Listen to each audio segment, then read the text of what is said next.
legend on the beat.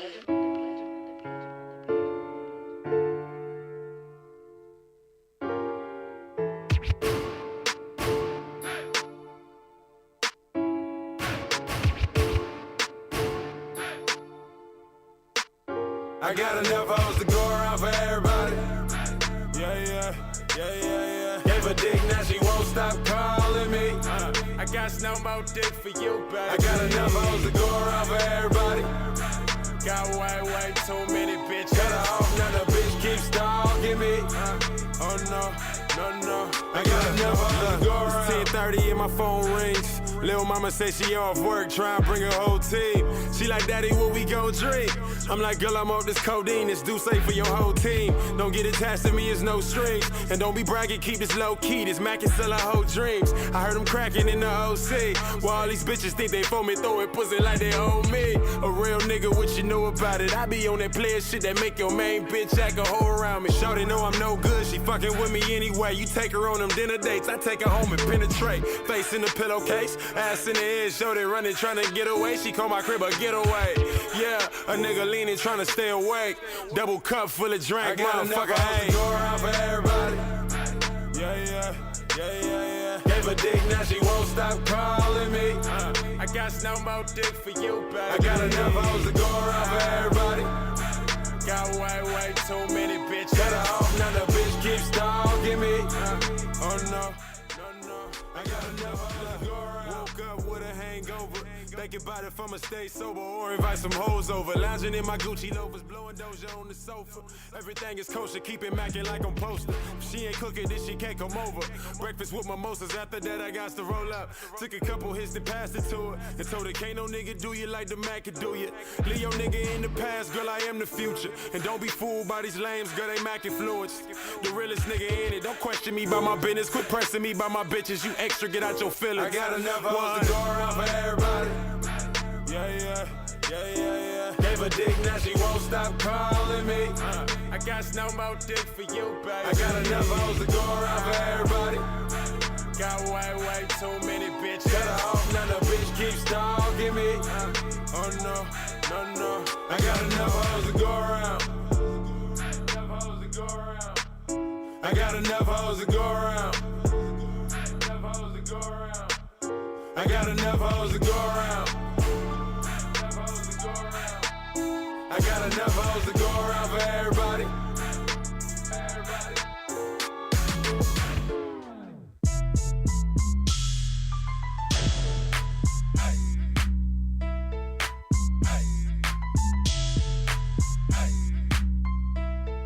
My nigga Larry on the beat.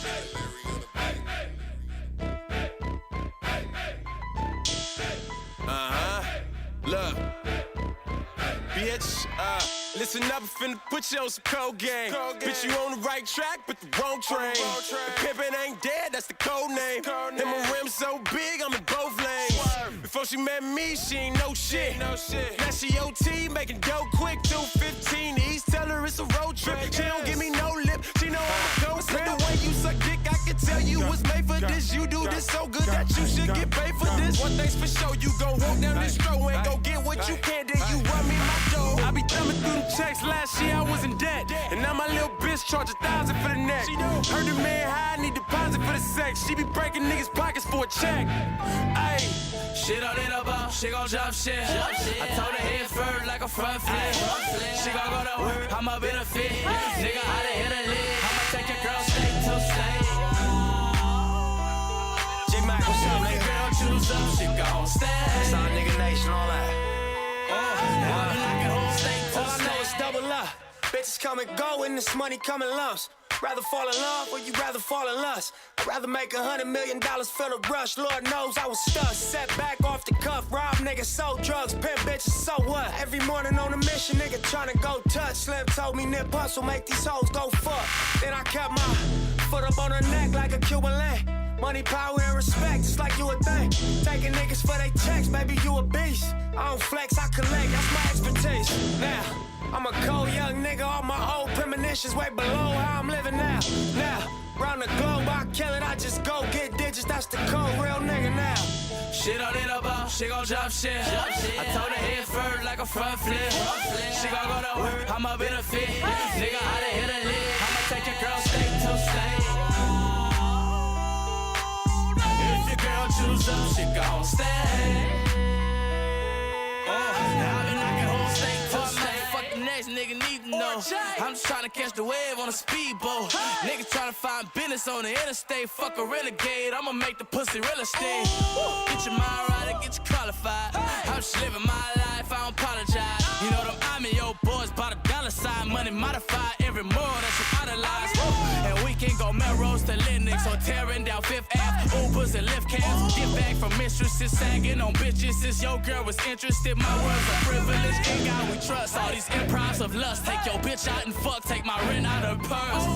And then I woo side boas. Break your bottom bitch for insurance. From flash shows to floors. She don't need a ball. She gon' drop shit. I told her head first like a front flip.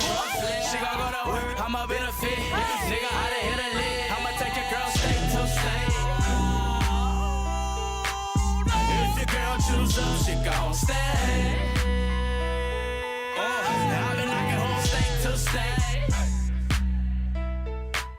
If your girl choose up, she gon' stay. I've been knocking whole state to state. If your girl choose up, she gon' stay. I've been knocking whole state to state.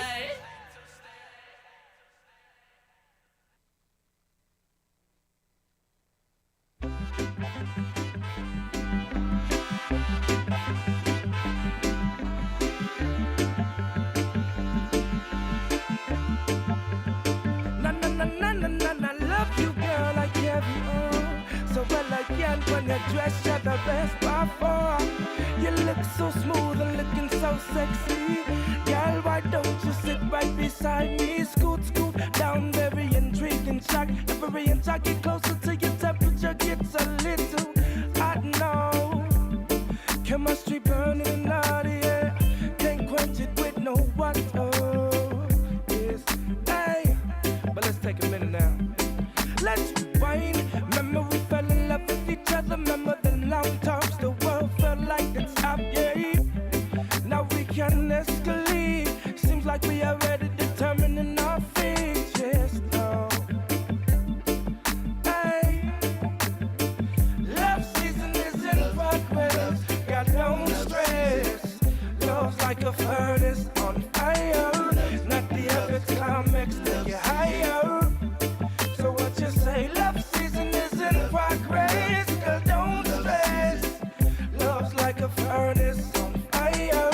Not the average climax to get higher. So what you say? Go ahead and relax, babe. Time to take it slow.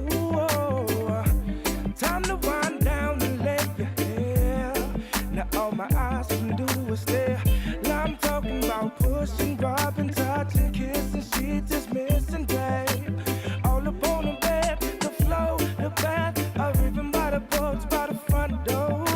Yes, and when it's cold outside, I can be your fire. And when it gets too hot for you, girl, I'm going down, down, down, down, yes. My body heat get getting higher on the double. You should have kept your mouth shut, cause you're in trouble. Your body comes cause you love the way I touch you. So what you say? Love season is in progress. Got no stress. Love's like a furnace on fire. Not the average climax to get higher. So what you say? Love season is in progress. Girl, don't stress. Love's like a furnace on fire. Not the average climax to get higher. So what you say? There are a couple girls that I see, and they're looking so lovely.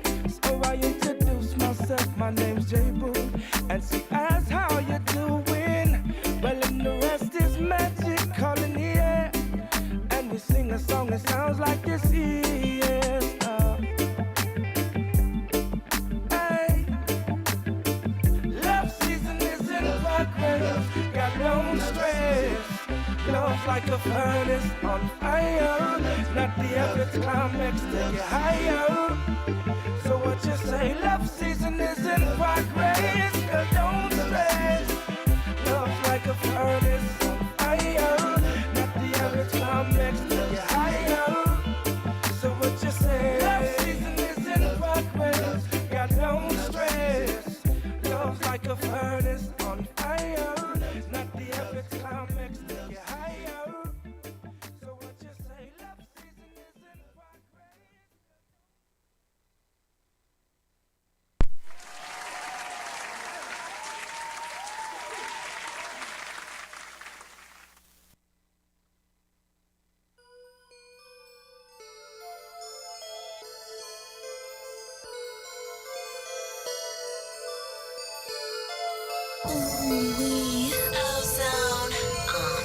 I'm the nigga that your main John call on, nigga, when she tired of your shit. She tired of your shit, she gon' fuck with the kid. Come through and she get right with the shit. Nigga, I don't even follow the bitch. Swerve. To be honest, really getting tired of this shit. I'm a nigga that your main John call on, nigga, when she tired of your shit. She tired of your shit, she gon' fuck with the kid. Come through and she get right with the shit. Nigga, I don't even follow the bitch. Swerve. To be honest, really getting tired of this shit. Look, living life like a movie. Trap nigga like a Gucci. Hey, what is? Welcome to the upcoming Heavy T's Grill Show on DFZ Radio. We're just getting settled in. We're getting ready to start. If you want to get your grow questions answered before we get to our main guest, we got the King of Pot on tonight, Bruce Perlowin. You might have heard his story. Big-time smuggler in the late 70s and 80s. Did some time, came out, and now is all about growing hemp and helping people, giving back to the community. So we're stoked to be having him on tonight, but let's get some grow questions. 562-653-0707. It's the Heavy T Grow Show on the one and only DFZRadio.com. Don't tell the DJ got to turn it low. We keep on rocking to the early morning. I say, eh, no, no. Come on. I say, eh, no, no. Don't tell the people that they gotta go. I wanna keep them to the early morning. I say, eh, no, no. I say, eh, no, no. You've been a soldier, gal, and I would do anything for you. It's true, it's true. Come on. I wanna be there in the early morning. I'm gonna light up the night for you. Lighters. It's true, it's true. Don't tell the DJ got to turn it low. We keep on rocking to the early morning. I say, eh, no, no. I say, eh, no, no. Don't tell the people that they gotta go. I wanna keep them to the early morning. I say, eh, no, no. I say, eh, no, no. Yeah. Come and I join this party. The rhythm of the music make me feeling irate. Hey, now doesn't matter where you coming from. Dance to the rhythm of the feeling, all the drama. Choose to do the things that made the people come together. Use the money maker that was given from your mama. Hey, now select, I want to get the rubber dubber. Come, do the sunshine now. Don't tell the DJ got to turn it low. We keep on rocking to the early morning. I say, eh, no, no. I say, eh, no, no. Yeah. Don't tell the DJ got to turn it low. We keep on rocking to the early morning. I say, eh, no, no. I say, eh, no, no. Yeah. Be who you are, nothing more, nothing less. And let the beauty that you love be the very best. Sing praises to the highest with your feet on the ground. And reach for your brother with the words that you sound. And don't let mistakes be so monumental. And don't let your love be so confidential. And don't let your mind be so darn judgmental. And please let your heart be more influential. Be thankful for all that the Spirit provides. And be thankful for all that you see without eyes. Give thanks to the music that keeps us alive. And give thanks to all DJs worldwide. Don't tell the DJ got to turn it low. We keep on rocking to the early morning. I say, eh, no, no. Come on. I say, eh, no, no. Don't tell the people that they gotta go. I wanna keep them to the early morning. I say, eh, no, no. I say, eh, no, no. You are now listening to the original.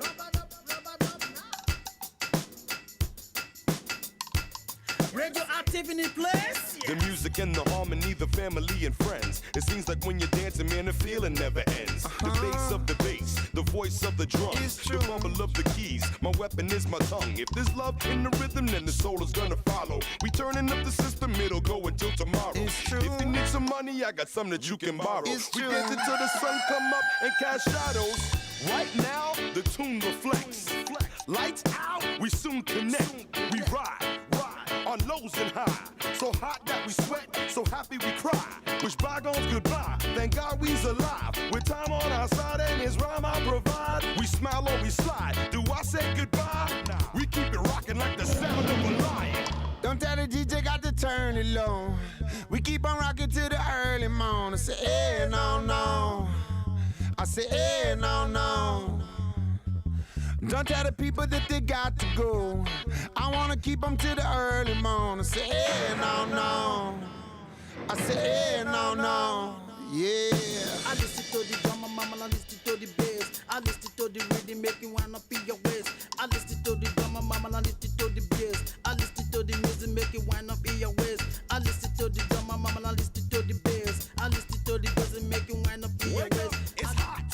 And if policemen come and try to break up the party tonight,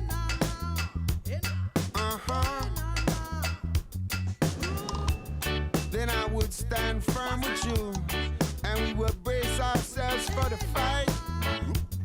All night, alright, I say, don't tell the DJ got to turn it low. We keep on rocking till the early morning. I say, eh, no, no. Come on. I say, eh, no, no. Don't tell the people that they gotta go. I wanna keep them till the early morning. I say, eh, no, no. I say, eh, no, no.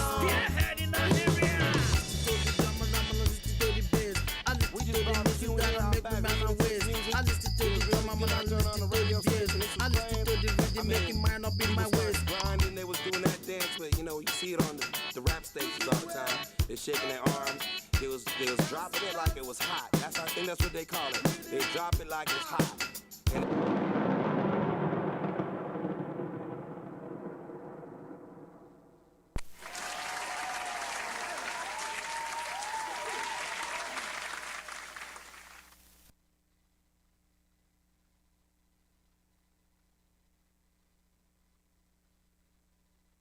Here we are, Canicon, Dr. Duff. I'm up in here in the Natural Enemies. What's the name of your company? Natural Enemies. I just said it, bro. Damn, I'm good, dude. I can read. That's Long Beach education at its finest. So, Natural Enemies. What the hell is Natural Enemies, dude? Do I just go get my homies and we go around and we just kick some ass? For the most part, yeah. Beneficial insects are predatory mites that feed on the pest mites that people have in their garden. So you have beneficial mites that you sell to the public for their garden to get. What is a beneficial mite? What does it look like? Well, you can see them with the naked eye pretty easily. Simply, we got pictures here to show you. But yeah, they feed on the pests that you have in the garden. There's no negative impact on your plants whatsoever. It takes the place of any chemical applications to your crop. So if you have spider mites in your garden, right? I'm going to go and buy my natural. What's that? Persimilis. Buy Persimilis. Buy Persimilis. What is that? What's that word? Persimilis is most aggressive against two-spot spider mites, basically. Bam! Knowledge for your brains. Did your face just melt like mine? It did. Okay, Persimilis. I said it right. I know I did. But anyways, check this out. They have spider mite, anti-spider mites. What are they called again? Spider mite predators. Spider mite predators that will go in and eat your spider mites. If you got webs on your garden, first of all, you're doing wrong because you got webs. And then you're going to need to get this Natural Enemies, bro. Word. Damn straight. Hey, how much does these natural predators, how much do they cost? It just depends on which ones that you buy. There's slow-release sachets versus active adults. Just go online at naturalenemiesbiocontrol.com. There it is, naturalenemiesbiocontrol.com. Check them out. How much would a small jar of some Natural Enemies cost you? $33 is a minimum, but you need to have a $100 minimum to place an order. There it is, $100, people, okay? And you know what? How much does a $100 treat? How big of an area? It's dependent. Dependent on pest pressure and the populations that you have going on. So There's nothing, no specifics that we can give you on it. So just get a big-ass bottle and just throw them out and let them go to business. Slow-release sachets are what you want to treat preventatively. You don't ever want to get to the adults. Damn straight. You don't want no webs up on your stuff because then you're just going to have to throw it away, right? You got it.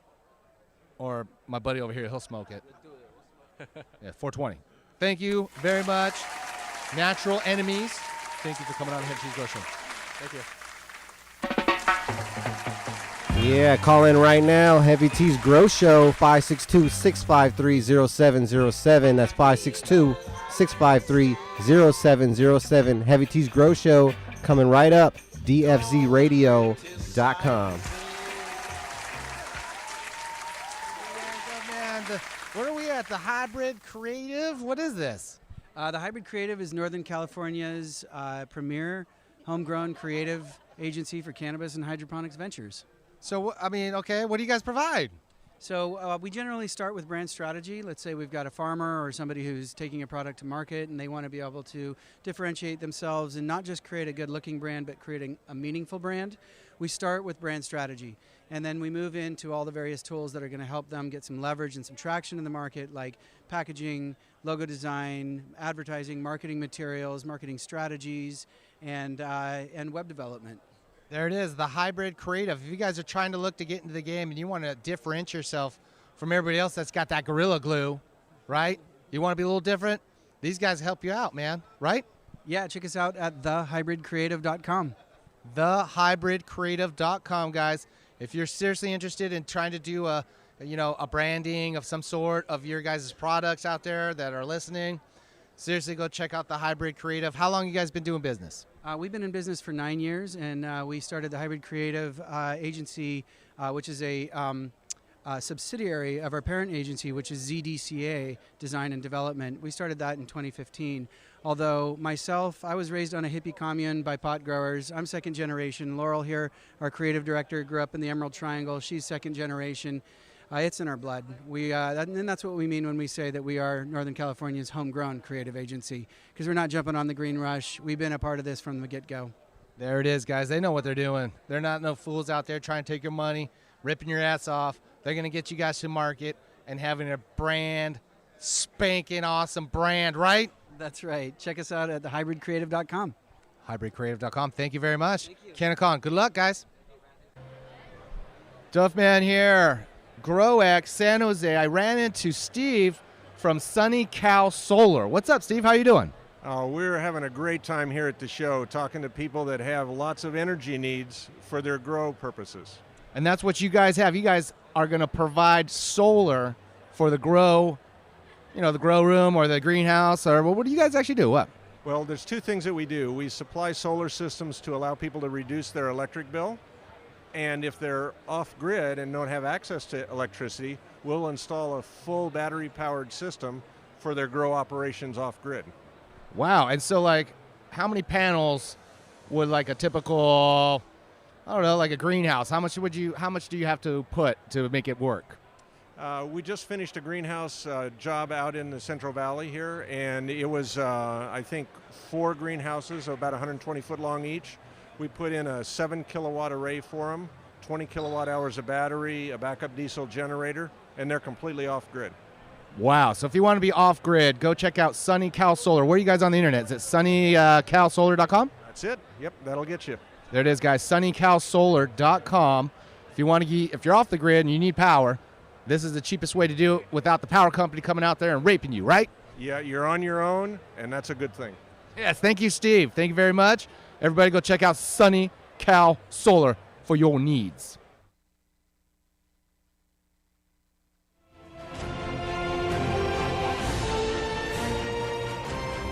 DFZRadio.com. The cannabis portion of this show is designed as entertainment only for legal medicinal cannabis patients over 21 years of age and is not meant to encourage any other activity or use. Yeah, dig.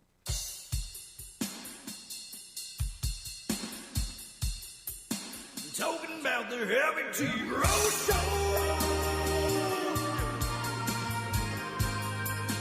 Knowing someone better than your show.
Yo. What's going on tonight? Heavy T's Grow Show right here on DFZRadio.com. We got a great show for you. I started off with my mask on tonight because I wanted to show off my More Trees, Less Assholes mask. Been wearing this all over town. Shout out to Callie Breezel for making that happen, but I'm going to take it off so y'all can hear me a little better. Big Jack will still keep his on so he doesn't aerosol on me, you know? Because I got the COVIDs. He's been working on the soup kitchen, so you never know what's going on down there. What kind of bug I've caught. You're doing the Lord's work over there, Big Jack, the Lord's work. Speaking of the Lord's work, you're driving that low up. The new low has gone to astronomical prices. What is it this week? For hemp sprayed with distillate is $2,700. Oh, nice, yes. And then depths, you're at 3 Gs. Ooh, depths, 3 Gs? Yeah, 35 plus for indoor. 35 plus for indoor? What about if it's treated with purpinator? Now we're over 4K. That's exotic. Oh, that's exotic. Yeah, that has to be shipped in a Mylar. Where's the shipping to? Not with the USPS. Just somewhere in a Mylar. They can't even get cloning gel to the right people on time. I just know they ship it once it's got purpinator. Yeah, so come to find out, we do online business here, and all of the shipments for Heavy Tea around July 24th, everything that went out that weekend has been stuck at the Los Angeles hub over here, and the last update was August 3rd saying it left the facility for all these packages, like a whole truckload of packages. I wonder if that had anything to do with that one upset chick from last week. No, I don't think so. I think it has to do with either COVID or that, like, the truck that because we ship like 60, 70 packages a day just on online sales, because it's all of those. That's how I figured it out, because I start getting emails saying, hey, the package hasn't arrived, and I go track all these, and lo and behold, those and all the prizes were with it. They're keeping them all in one room because they're got to probe them or have a dog sniff it. No, dude, I think that either it was a COVID shutdown, or that the truck it was on was in like a crash or something.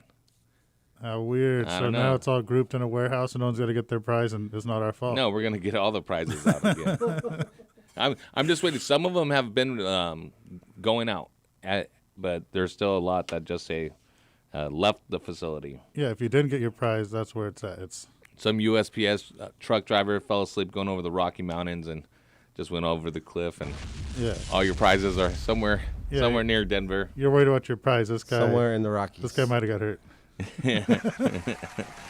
All right. 562-653-0707. The new low is very high. Yet another reason to be growing your own. You're going to be paying these higher prices out on the street or even in dispensaries. You want to be growing your own, not just your own pot or weed or hemp or cannabis, but your own food, medicine, watermelon, all those good stuff. And we have an awesome guest tonight, Big Jack. We have Bruce Perlowin, otherwise known as the King of Pot. He was on a CNBC Marijuana Inc. He has a King of Pot movie. Yeah, a couple books written about him. Had a fleet of boats that he was smuggling the ganja in from Colombia and Thailand, and it's a pretty crazy story. He did end up getting busted. Didn't roll on no one, and got out and is now a big part of the hemp movement in the United States and helping people out, veterans and other groups of people, which is going to be awesome to talk with him. He's a very interesting guy. I had a chance to talk with him earlier today, so I'm excited for the Duff Free Nation to hear that. Let's go on over to line one for a Horty Chris update, though. Once again, this is Horty's Not Homeless Vacation. Horty Chris. Yo, what's crack-a-lackin'? What's up, man? You kind of stalled out on your not homeless vacation in Michigan. Well, I'm just buckling down the hatches here, trying to save some money so I don't go completely broke. I'm staying here for free, so I'm just kind of hanging out and visiting stores. Yeah, those crack motels you told us about last week, those can really put a burden on your bank account with a papered But toilet. right now, I am hanging out at the Charlotte's famous Reedy's Pizza. They have a bar next door that's open because it's connected to it. So I'm hanging out here with my cousin Scooter and Andy from HGS Hydro in Albion, Michigan. He drove over from there about 20 minutes away, which is about 40 miles, because everything's 40 miles away. And we're at the little bar next door. It's the White Rose, but around this town it's known as the White Nose. Right. I got it. Okay. So you're out there saving the money, kicking it with the family. A little farming, huh? A little farming, messing with chickens. What's going on with that? Yeah, Pork. My cousin Pork. I got a cousin named Pork and a cousin named Scooter, so I know how to shoot guns. He went to Yogi Bear, Hanna-Barbera's Yogi Bear Water Park with his kids so he can toughen them up and get them full of COVID germs before they go back to school and they can infect all the other kids. It's a brilliant idea, I thought. Like bringing your kids around the kid with chicken pox so you can get it over with, Oh, yeah. So yeah, totally. So this guy went there, and then his chickens, there's a hole in the fucking chicken coop, and I come to the house, and there's chickens running all over the yard, and I'm like, oh, fuck, dude, that's probably not a good thing. So I'm trying to catch chickens without a gun. So I'm chasing these goddamn chickens around forever. Then finally I got some sweet corn, and I dropped it on the ground. They all ran over and started pecking on it, and then I picked it up, and they followed me like the Pied Piper back into the chicken coop. Then I had to put a bunch of wood up against the hole to get home, save the chickens from getting eaten by wolverines. Even though they say they're extinct, there'll be one around if I let the chickens get out. Yeah, Michigan Wolverine for sure. Oh, my goodness, I know. Dude, that's insane. And so you also went to the Farmer Supply. You bought some new clothes and got a new haircut. Yeah, I got a new haircut Looking from Pablo clean. over at Cutting Up Barbershop, long-time listener. Yeah, shout out to He Pablo. opened up just for me to come in there and get a nice trim. He did a good job. Then I went to the Farmer Supply store, got some overalls and a cowboy hat so I could get those chickens. And that was pretty successful, I'd say. Got them all back in that coop, so I'm doing big things out here. Then I went and visited a grow where the guy's so paranoid about bringing in outside air because of the hemp farm down the street that he has 10 5-ton air conditioners installed in his greenhouse trying to keep it cool. And so I showed him what's up with dust streams, and I shazam! Sold him 36 12-inch dust streams to put on his intake shutter so he can keep the fucking pollen out, and I gave him a little bit of a break on it, free shipping off full retail. So, needless to say, I made more money in Michigan this week than I have in the last month. That's awesome. The funny part of all that is that now you can afford to go stay in a bed bug hotel or motel rather than a crack motel. Right? I know. Well, my cousin's gone out of town, so I'm staying in his house with the air conditioning. And then when he gets home, we're going to just plug the trailer into the shore power so I can fire up the AC in there and have my own private little nest. And I'll get on Tinder and find the 2 girls in town that are probably 800 pounds and invite them over for a little camping. That's Horty's Pimpin' 101. Well, That's right, player. It sounds like you're very close to not being homeless again. Or, I mean, you're not homeless now, but you're almost not homeless again. Now I need a fat girl to cook me macaroni and cheese and fried chicken every day, and I'll be good to go. And then it'll be Horty Pork. Horty Pork, yeah, man. Yeah. I'm glad to hear from you. Where's your next stop after this? Are you just going to stay there for a while, or are you trying to make your way around? Well, I might go do some kayaking this weekend with Pablo and some other people on the local river, and where you drop yourselves off somewhere, and they take the car down the road a few miles and down the river, burning hog legs and drinking beer.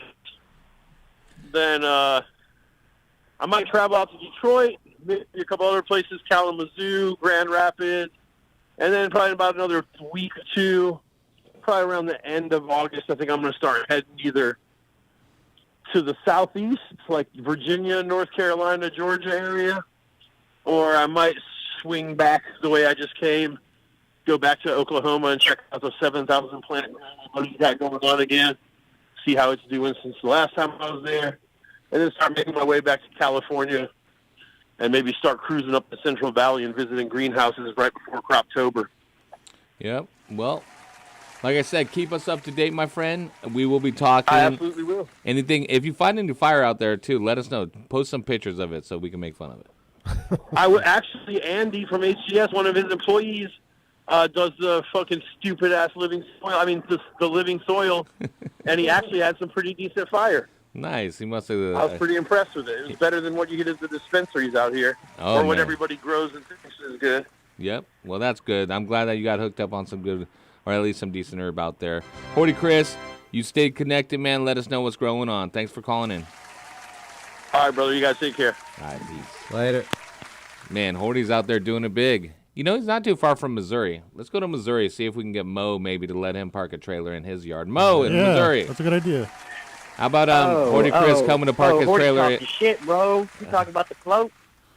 The what? Talking about the float trips? Oh, yeah. The Yeah, float I trip. heard him on there talking about the bonfire with the pigs and things, how we float down, leave our car down the block. Horty ain't funny. Tell Horty he ain't funny. That shit ain't funny at all, cuz. No, I think he's really going to do that. Yep. He We might. do that shit for real, man. That shit really go down. I feel you on that. Horty player. will be there. Man, hey, you get your little one of them little pony kegs, you put it in the back of your kayak, you get your little portable grill, and you float all day, man. You know, the Man, most, they call that shit the lazy river. the most crucial component, though, you have to have the waterproof twist cap that you use for boats, and like you put your what is it, your papers in there for your boat that float in case they fall into the water. That you put your keys on, you got your herb in that, and you're smoking that so it doesn't get wet, and then you're straight. You're not a good drinker then. If you lose your shit, you're not a good drinker. No, You're not successful at it. You shouldn't do it. If you float on the river, you got to keep it dry, Mo. That's my point. Yeah, what if there's some rapids and you tip over? Any real good drinker know how to keep that one arm up, straight up, pose. All right, I got you. You I can't got do that shit, man. I don't know who you are, man. Whole I thought raft you was is somebody flipping, arm is up. Yeah, Yeah, you know what I'm talking about. Heavy T over act like you ain't never did it. Get me So out tell in me the kiddie sun with a pool, couple that one arm saucers. up.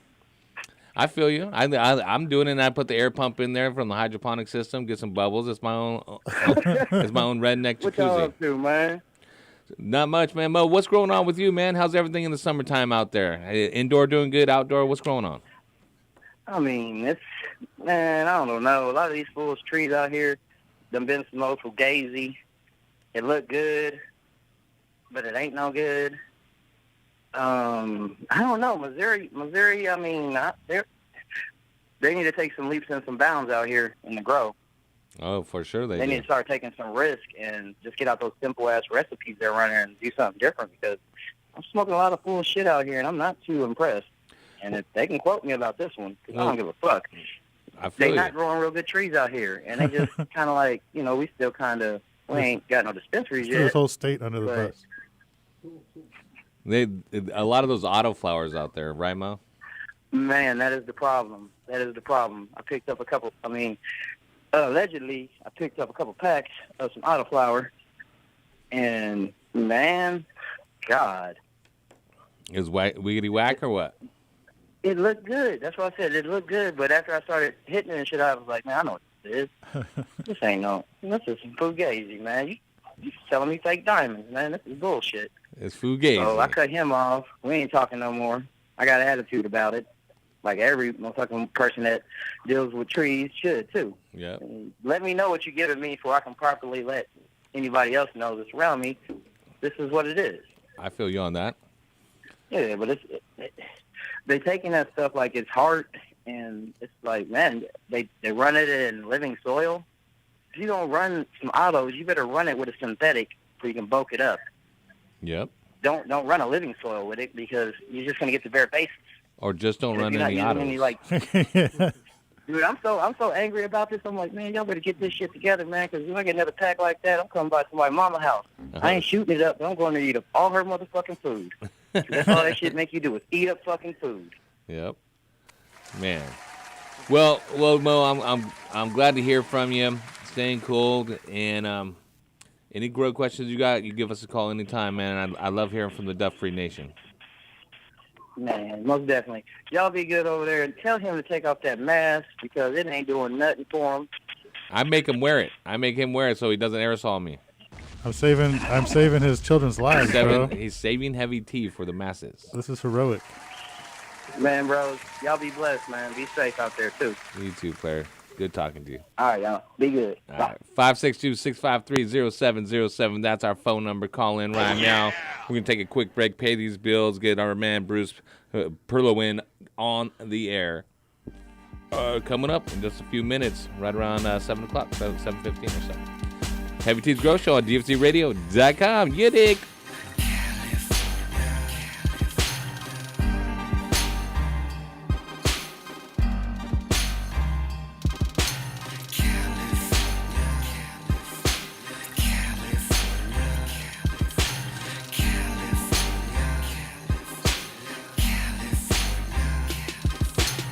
7-7 L Code, riding down the West Coast. Candy paint dripping cause I just got a fresh coat.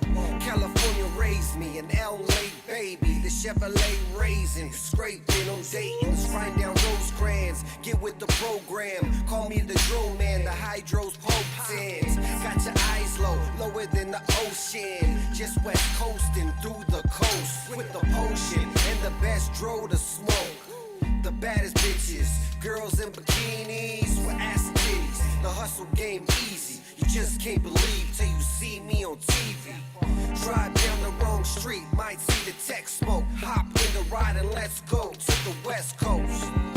This life is like a movie. You meet a model bitch, then you fuck her like a groupie.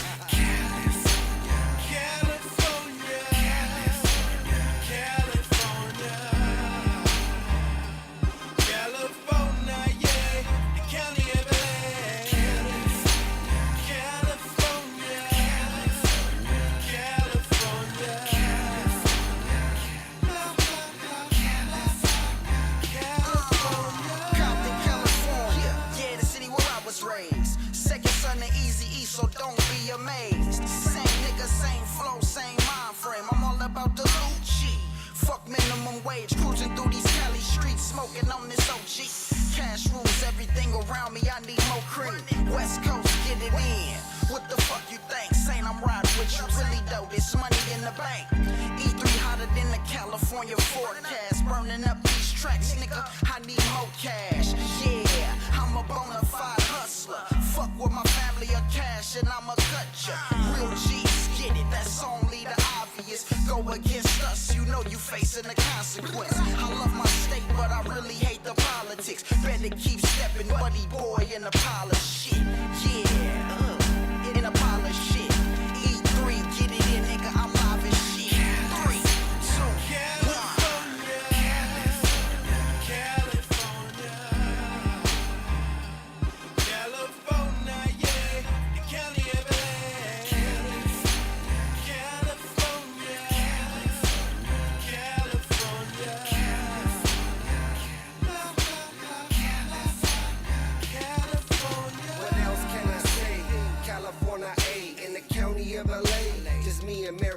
As the world keeps spinning, like gold 100 spokes, engine running, Chevy gunning down the coast. Just let it roll. Who doesn't love to see a 6-4 hop down the block, banging Easy E and Pac? Motherfuck the cops. I drove in my ride, but I ain't even tripping. It's another summer night and about to get the tipping. It's California A, got some beautiful women. Gotta see it for yourself, it's such a beautiful vision. Palm trees, palm weed, won't you ride with me? West Coast in, floating through these Cali streets. Cruising down the boulevard in the late night. Sunset to the daylight, we take flight. Lights, camera, action, fast cars and jewelry. Models and groupies, we film in a movie. It's a motion picture, everybody's a celebrity. Won't you take a picture? It's a motion picture, everybody's a celebrity. Won't you take a picture? Latin girls, Asians, black girls, Jamaicans, white girls, they all on vacation. Pop another bottle, yeah, we buy 'em by the case, and we spitting big faces.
Hey, are you all right? I don't know, man. I am freaking out. I think I'm having a bad trip, bro. A bad trip? Things look fine to me. Looks like you just transplanted your girls into some happy hippie garden mix from Sanctuary Soils. So I'm not freaking out? Oh, you're freaking out all right, and I would be too. That's no ordinary potting soil you've got there. That's a premium organic blend that includes composted forest material, peat moss, perlite, pumice, lava rock, some of the best worm castings available, humic shale ore, dolomite lime, azomite, soy meal, and gypsum. That's a lot of stuff. Did you just read all that? You just blew my mind, man. It's a lot of good stuff that you can only find in an organic, natural mix like Happy Hippie. So what you're saying is, with Happy Hippie Garden Mix, I shouldn't panic because it's organic? Yeah, I don't think I've ever said that, and you shouldn't either. Although I guess you aren't wrong. Here's the deal. You aren't having a bad trip, bro. This is all great news. You're providing your plants with everything they need to get off to an incredible start. So I can't taste colors then? No. But you will taste and see the difference in your fruits and flowers now that you're using Happy Hippie Garden Mix from Sanctuary Soil. For more information, you should check out bulksoil.com.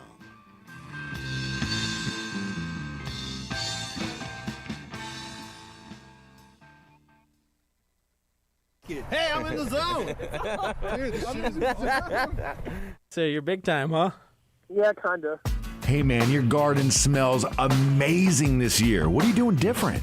Haven't you heard? We've been using the Turpinator. Did you say Turpinator like terpenes? Yes, exactly. Turpinator is designed to increase your plant's terpenes, which are responsible for everything from how your plants smell to how much flavorful oils they produce. Basically, Turpinator is the one-stop shop for an overall quality increase for your fruits and flowers. That's awesome.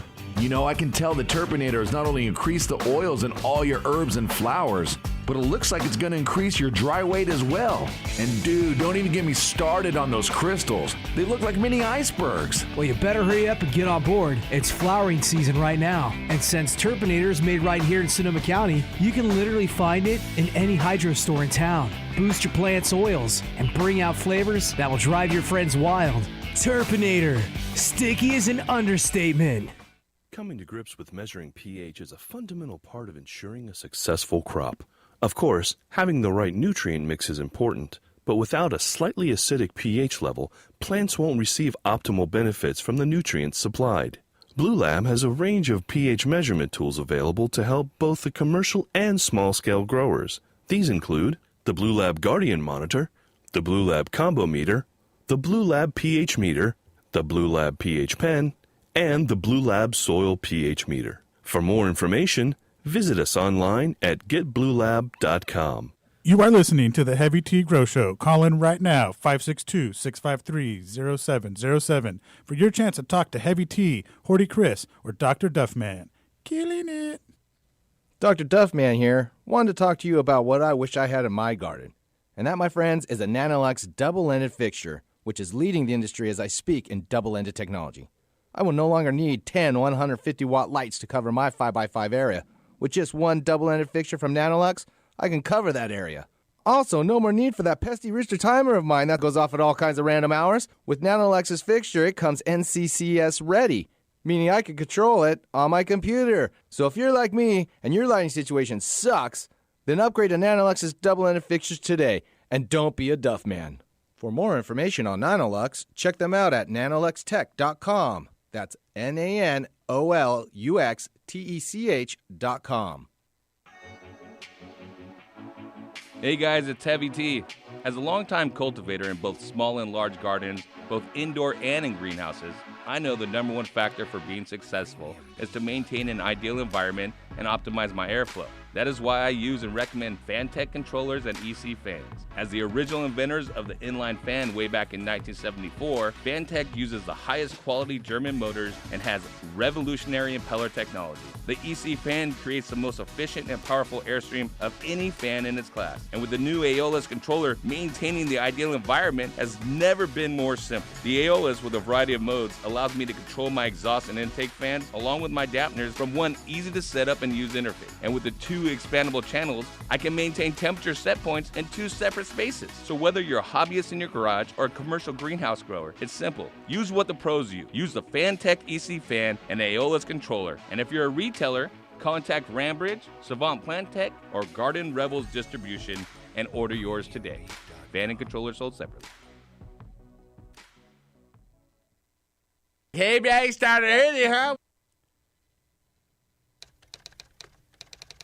Hey, Dr. Duff, are you signing up for another one of those internet dating sites after your divorce? Nah, I'm just ordering these freaking douchebags from China here. Just gonna be saving a lot of money on it. About $1 a bag. Did you say douchebags?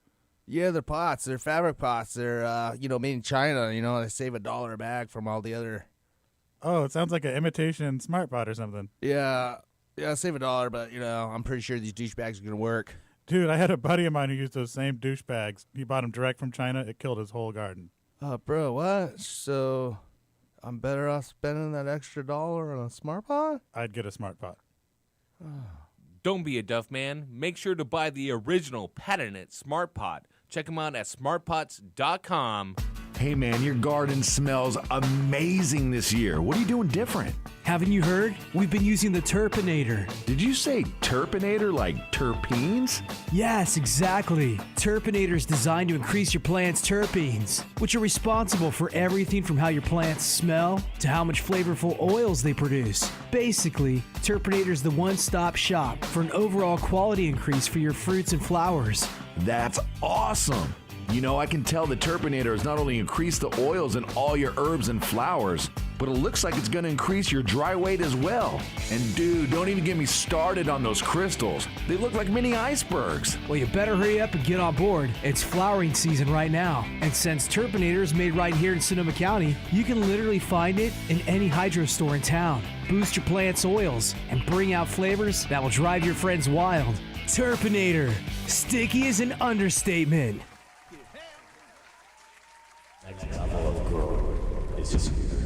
The growing revolution is here.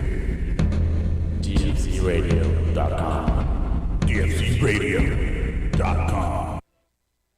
I just ran into Frank from the Bucket Company. What's up, Frank? How you doing? How you doing, Greg? I'm doing great, buddy.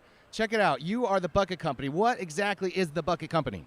Well, actually, we have 2 products. The Bucket Company, really what we focus is one is antimicrobial planters that are going to be anti-algae, fungus-proof or whatever. And then other ones are just going to be the run-of-the-mill, maybe recycled plastic. And all of our products are made here in Michigan, United States.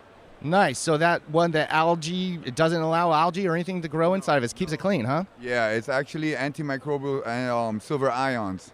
And we've done tests with different metals, zinc and this and that, and now we're working on to registering it with the EPA so we could legally sell it as a beneficial factor to a plant, not just for the planter itself. Wow, that's crazy. That's it built into the planter, the actual bucket.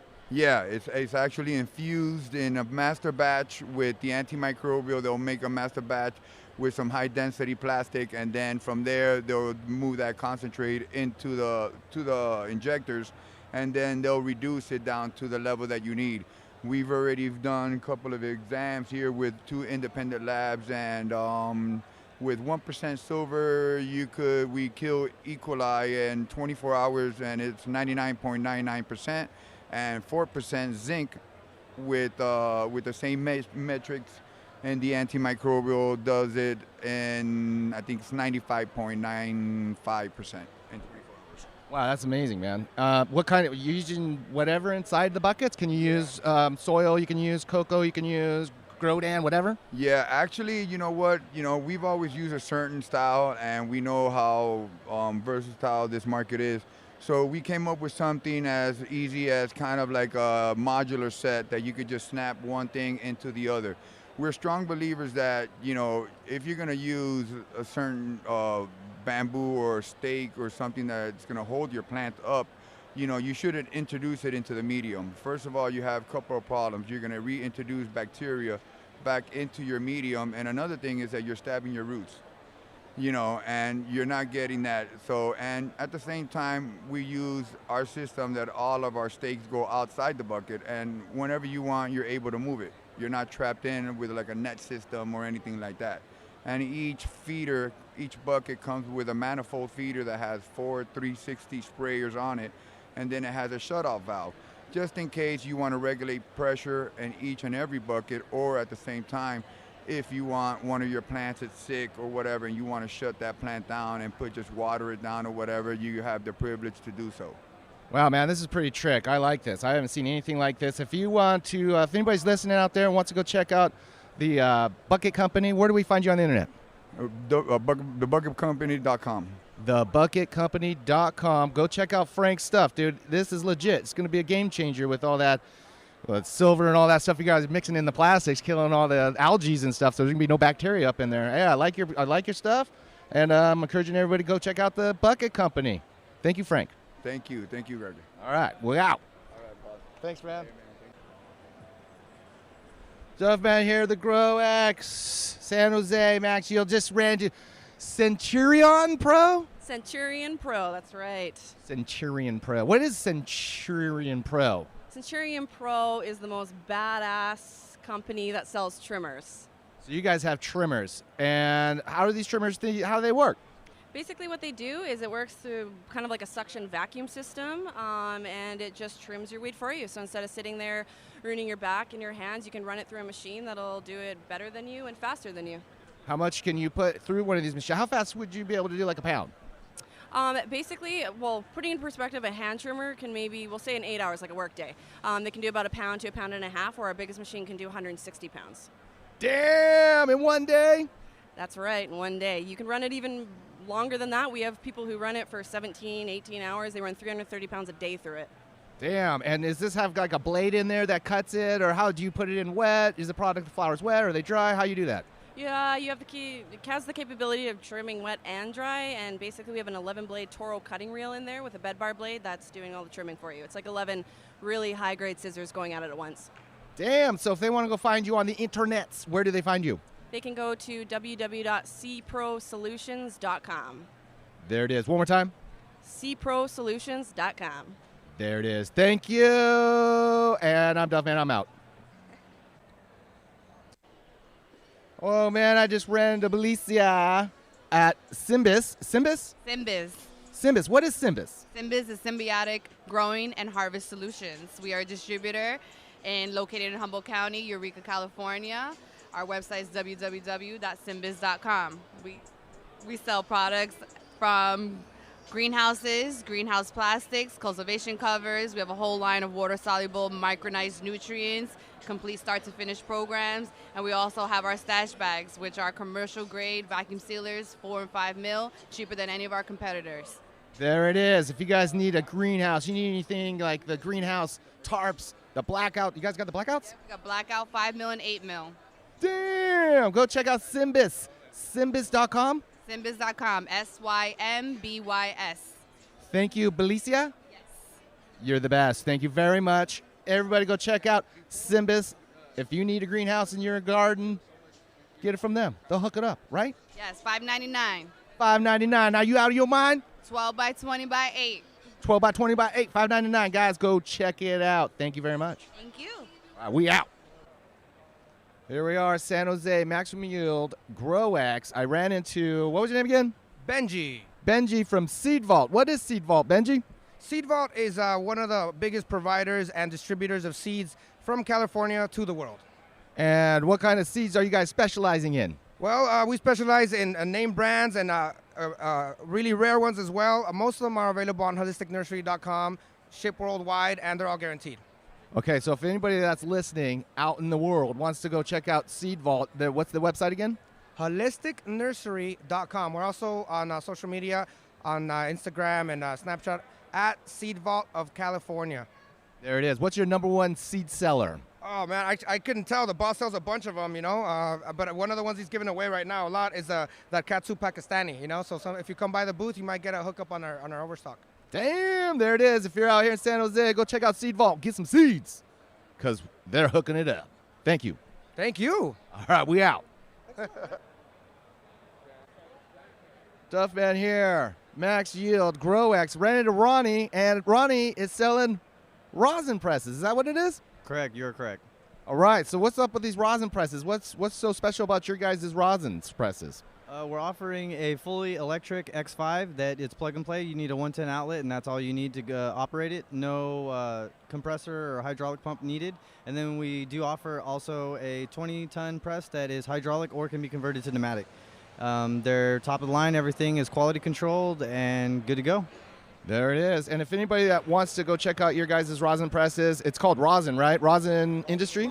You can RosinIndustries.com or Rosin Industries on Instagram. There it is. If you guys want to press out some of that sticky icky, go check out Rosin Industries. Go get one of their machines and check it out. It's pretty dope. Thanks, man. Thanks, buddy. Have a good day. You too. Max Yield, here we are, San Jose, Grow Expo, Max Yield, Grow Expo. Hey, Akram, right here, my boy Akram from Grodan. Everybody knows Grodan, right? If you don't know Grodan, Akram, tell everybody about Grodan. If you don't grow Dan, then you don't know, man. If you don't Grodan, you don't know, man. That was probably my saying that you stole from me. Oh, Duff. Oh, Duff is right. I know. I should get paid. I know. Anyways, Grodan. If you don't know Grodan, man, you don't know, man. That's right. Grodan. They are a soilless substrate for your growing medium, mate. Hey, mate, I got one more for you. It's more crop per drop. More crop per drop, bitch. Where's the T-shirts at? Bitch. Where's the T-shirts at? It's coming. It's all coming. Know your roots. Know your roots. Seriously. How pissed off are you that these fuckers over right across the way here, probably not even like 100 feet away, are knocking off your fucking Hugos? Not even worried about it. You're not even worried about it? No. Why wouldn't you worry about it? It's not even that important. Exactly. No comment. No comment. Okay, well, I'm just saying I was looking over there and they look pretty good. They're all right. No, they're not, bro. They are not all right. They're shit. That's right. Hey, if you don't have a Grodan, then you don't know. Then you don't know, man, and then you're just growing in the dark. Like, how fast is that stuff going to last? It's going to melt on you, right? Probably give your plants cancer. Something. Yeah, so if you don't use Grodan, then your plants, man, you just don't know, man. Your plants might get cancer if you don't use Grodan. Absolutely. There it is, Rude. That's right. I'm here at the GrowX. Ran into my boy Akram, and we're talking about Grodans and the knockoff guys over across the way, and it's like he's not even fucking worried, bro. But when it comes to substrate, and when it comes to metering, and it comes to technology, no other Rockwell company is going to do what Grodan does for you. Come check out the GrowSense, meter your blocks, learn the EC values in your block, and drive that irrigation strategy so you get big plants. Wait, what was that? What the heck did you just, what happened? What's going on there? What? I just threw a big bomb on you guys. Technology, GrowSense meter. You have a GrowSense meter. The GrowSense meter. The GrowSense meter reads 3 things in your block. It's a sensor. It will read the water content, so how wet your block is, so now you know how to water.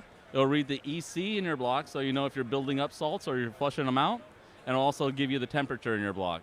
So by knowing all these things and these data points, we can now log your irrigation strategy and tell you if you're driving aggressive growth or if you're just doing all right.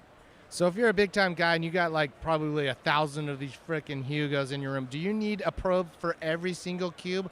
Or is this probe just for like one cube to give you an idea, general idea of what's going on in there? One probe, one sensor per irrigation zone. There it is, per zone. So my zones are like 100 feet by, like 60. That good? Perfect. Perfect. Perfect. Can I get some free sponsorship? Absolutely. Tell them Akram sent you. I will. Thank you. Done. Done. Go check out Grodan. If you don't know, man, then you're just not the bro, man. And you're just growing in the dark. And you're growing in the dark, bro.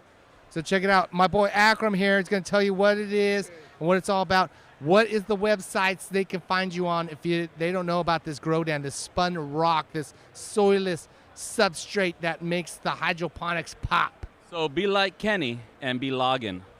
Grow logging. Be like Kenny and logging. Holy shit, we got all kinds of shit over here. Acronyms. We got acronyms. We got the acronyms. That's badass. Kenny log in. Be like Kenny log in. But anyways, for real though, guys, check out Grodan because I know that shit flies off the shelf in every hydro store. And if you're not using it, you should be using it. And if you want to know what it's about, go to grodan.com. Absolutely. Grodan.com. Grodan.com. GRODAN.com. Grodan101.com. That's a better one. Max, yeah.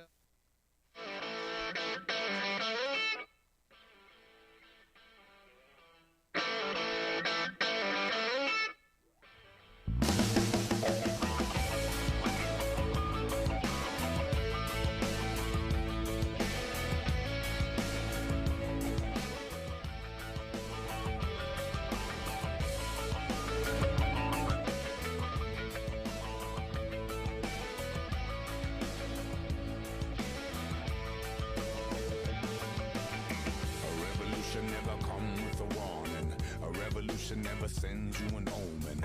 A revolution just arrived like the morning. Ring the alarm, we come to wake up the snoring. They're telling you to never worry about the future. They're telling you to never worry about the torture. They're telling you that you will never see the horror. Spend it all today and we will bill you tomorrow.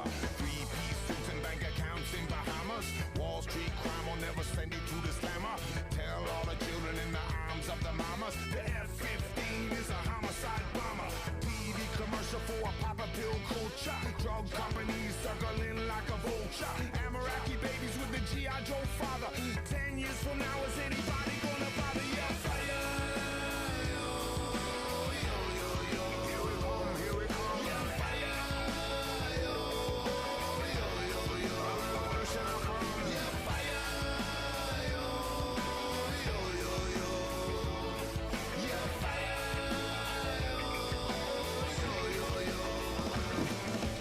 Yo, what is? Welcome back to Heavy T's Grow Show right here on DFZRadio.com. You want to join the conversation? The number is 562-653-0707. Call in, we'll talk grow, or if you have any questions for our guest tonight, call in. It's King of Pop, Bruce Perlowin. So without further ado, let's bring in the CEO of Hemp Incorporated. He's a hugely successful man. He's both in the black market and the white market. The CEO of one of the only publicly traded marijuana or hemp companies out there. And let's welcome everyone, Bruce Perlowin. What's up, Bruce? Hey, how you doing, Heavy T? Thank you for having me. Hey, man, thanks for coming on. Now, from our pre-interview, we had a great conversation, and I really don't know where to start. But I'm going to try here. So you're dubbed by the media, or what we're dubbed, as the King of Pot. How did you earn that dubious title? Well, in the late 70s and early 80s, I was the largest marijuana smuggler in West Coast history. As the newspaper said, I had a fleet of boats larger than most countries' navies. And I grew up smuggling in Florida, where it was most of the pot was coming in from Colombia and Jamaica. And when it got too violent there because of the cocaine cowboys, I didn't like that. I'm a peaceful hippie guy. So I moved to California and pioneered a new smuggling route from the west coast of Colombia to the west coast of the United States and brought my boats underneath the Golden Gate Bridge where I owned a 1,000-foot concrete pier. And I brought in about 500,000 pounds of marijuana, mostly Colombia, some of the Thai weed, into the west coast of United States. And after about a nice 4-year run, I finally got busted and spent 9 years in prison for being the king of pot. Man, and this has been documented in several books, on several television shows, on CNBC and a couple other. You have a movie about you called The King of Pot. If you want to check it out, it's kingofpopmovie.com. You can go on over there and just watch the trailer. That will tell you a lot what you need to know, but then watch the movie to get all the insight. Because it's not just 4 years of, hey, I smuggled some pot. You said it. You had a fleet of boats bigger than most countries' navies. How many boats did you actually were you running? And were you running all the way to Thailand in these things? They had to be big boats. Yeah, I had 97 boats, all different sizes. And my core boat, my core fleet was 65-foot steel Albacore boats because they went most of that down to Columbia and back without having to offload like we did in Florida. The boats from Thailand were usually motor schooners, so they'd be sailing and mostly sailing across, and those we would offload. Sometimes there were tugs with pulling barges, ocean-going barges. There's all kinds of configurations. The movie, by the way, has not come out yet. The movie is going to be in the future. The plan is to do a TV series, and the King of Pot, the movie.com, is a trailer advertising the coming of the movie. However, there'll probably be a minimum of 10-part TV series first, cooling off period for 3 to 4 months, and then the movie, The Adventures of the King of Pot, will come out. Are you going to play yourself in the series?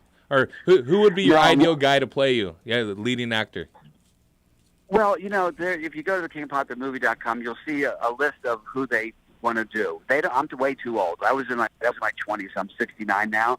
So they want me to play the judge that sentenced me. Is what they want to do. And we'll have all kinds of cameos of people in the industry coming and for short clips in there. It's sort of like a movement moved me. It just, it was the history of marijuana, good history of marijuana. None of the violence, because I was a nonviolent guy. None of the cocaine and crazy stuff, and just showing what a peaceful marijuana smuggling organization looked like.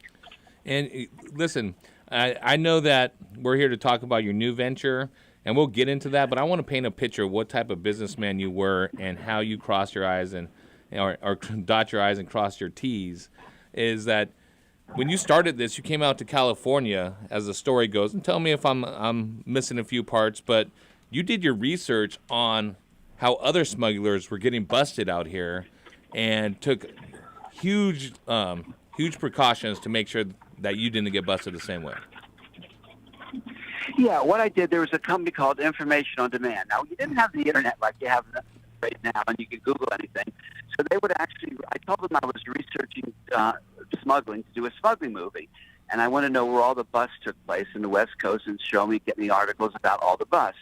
Well, they compiled all that information, gave it to me, and I noticed that the busts were all occurring on the border of San Diego but on the border from Mexico and the United States, which is San Diego, and the border between Canada and the United States up north.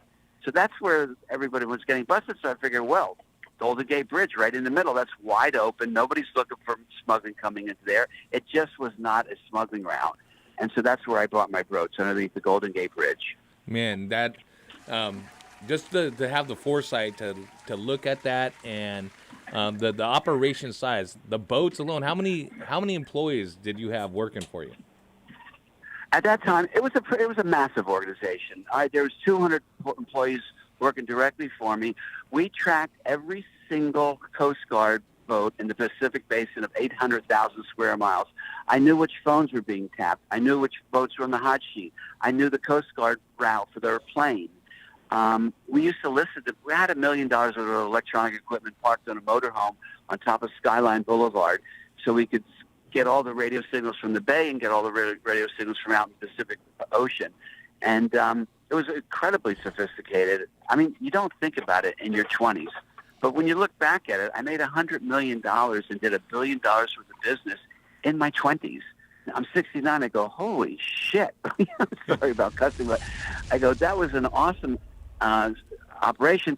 But I'm doing the same thing again now, legally, with a public company called Hemp Inc. So the similarities are amazingly similar. And I'm having a lot of fun doing it because I feel like I'm doing the same thing again, except now, instead of bringing semis and truckloads of marijuana and bales of marijuana, I'm bringing semis and truckloads full of hemp, which looks exactly the same. So I'm a happy camper. No, you did mention, like, listen, a little peace and love feeling, right? You know, nonviolence, the ganja rather than the powder, all of that stuff. You didn't want to be part of that as Florida was becoming the cocaine capital of the United States. And you moved out here to California. Was that why you even started dealing with marijuana? Like, tell me about how you found marijuana in your life or found cannabis. Well, you know, we grew up in North Miami during the 60s, so I actually started off selling nickel bags of marijuana, and then we grew to ounces, And then we grew to pounds, and then if you bought an ounce, you got a free pack of rolling papers, and we would put sayings in all of our nickel bags, dime bags, make love, not war, things from the 60s. Right.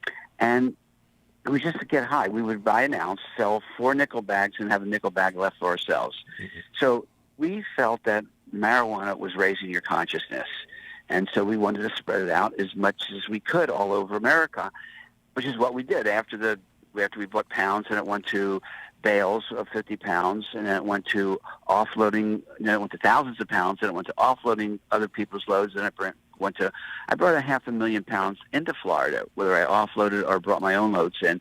And back then it was like insane. It was wide open. I'll give you an example.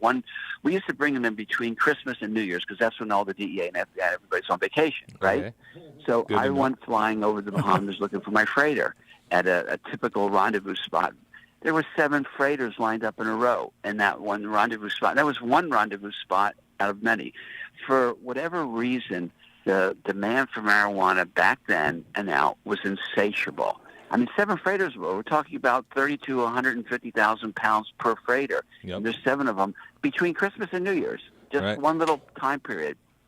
So in Florida, you're either offloading someone's load, bringing in your own load by plane or by boat, or you're selling somebody's load. So it was, you make $100,000 a week, and if you spent all the money, which I typically did, buying boats and cars and plowing the money back into the business. Being an early 20s, man. Hey, listen, I understand. I've been doing this for a long time too. I've gone through a lot of cash where I'm just like, geez, I not the type of cash you're talking about, obviously. that is crazy, right. but still, I mean, like, fuck. Did I really need to be drinking champagne on a Tuesday night when I'm 21 years old? No, not necessarily. But talking with you, Bruce, and reading your biography a little bit, like I said, I got a real sense of the peace and love, man, the hippie movement and all that. And what caught me, and it's similar to your own mission that you're doing now with Hemp Incorporated. When you had your smuggling operation, I mean, you said, or I believe it was your words, or it was your biographer's words, that your entire network, if there was a natural disaster like a earthquake or something large, wildfires, whatever, where your organization was so large and so well connected, and you had specialized communications that were above what the Coast Guard and the law enforcement and stuff were using, that you were ready to mobilize your whole organization for the benefit of your community. Yeah, what happened was one day we had everything from, for long range you had ham radio, then for shorter range you had single sideband, then you had VHF, and I had a plane, so it was a P210, and so we had air VHF for air traffic, and CBs. And then what we did with CBs, we had bilinears on them, so you could literally talk from the Golden Gate Bridge to Jacksonville, Florida, and we would shave in between the frequencies. CB is channel 1, 2, 3, 4.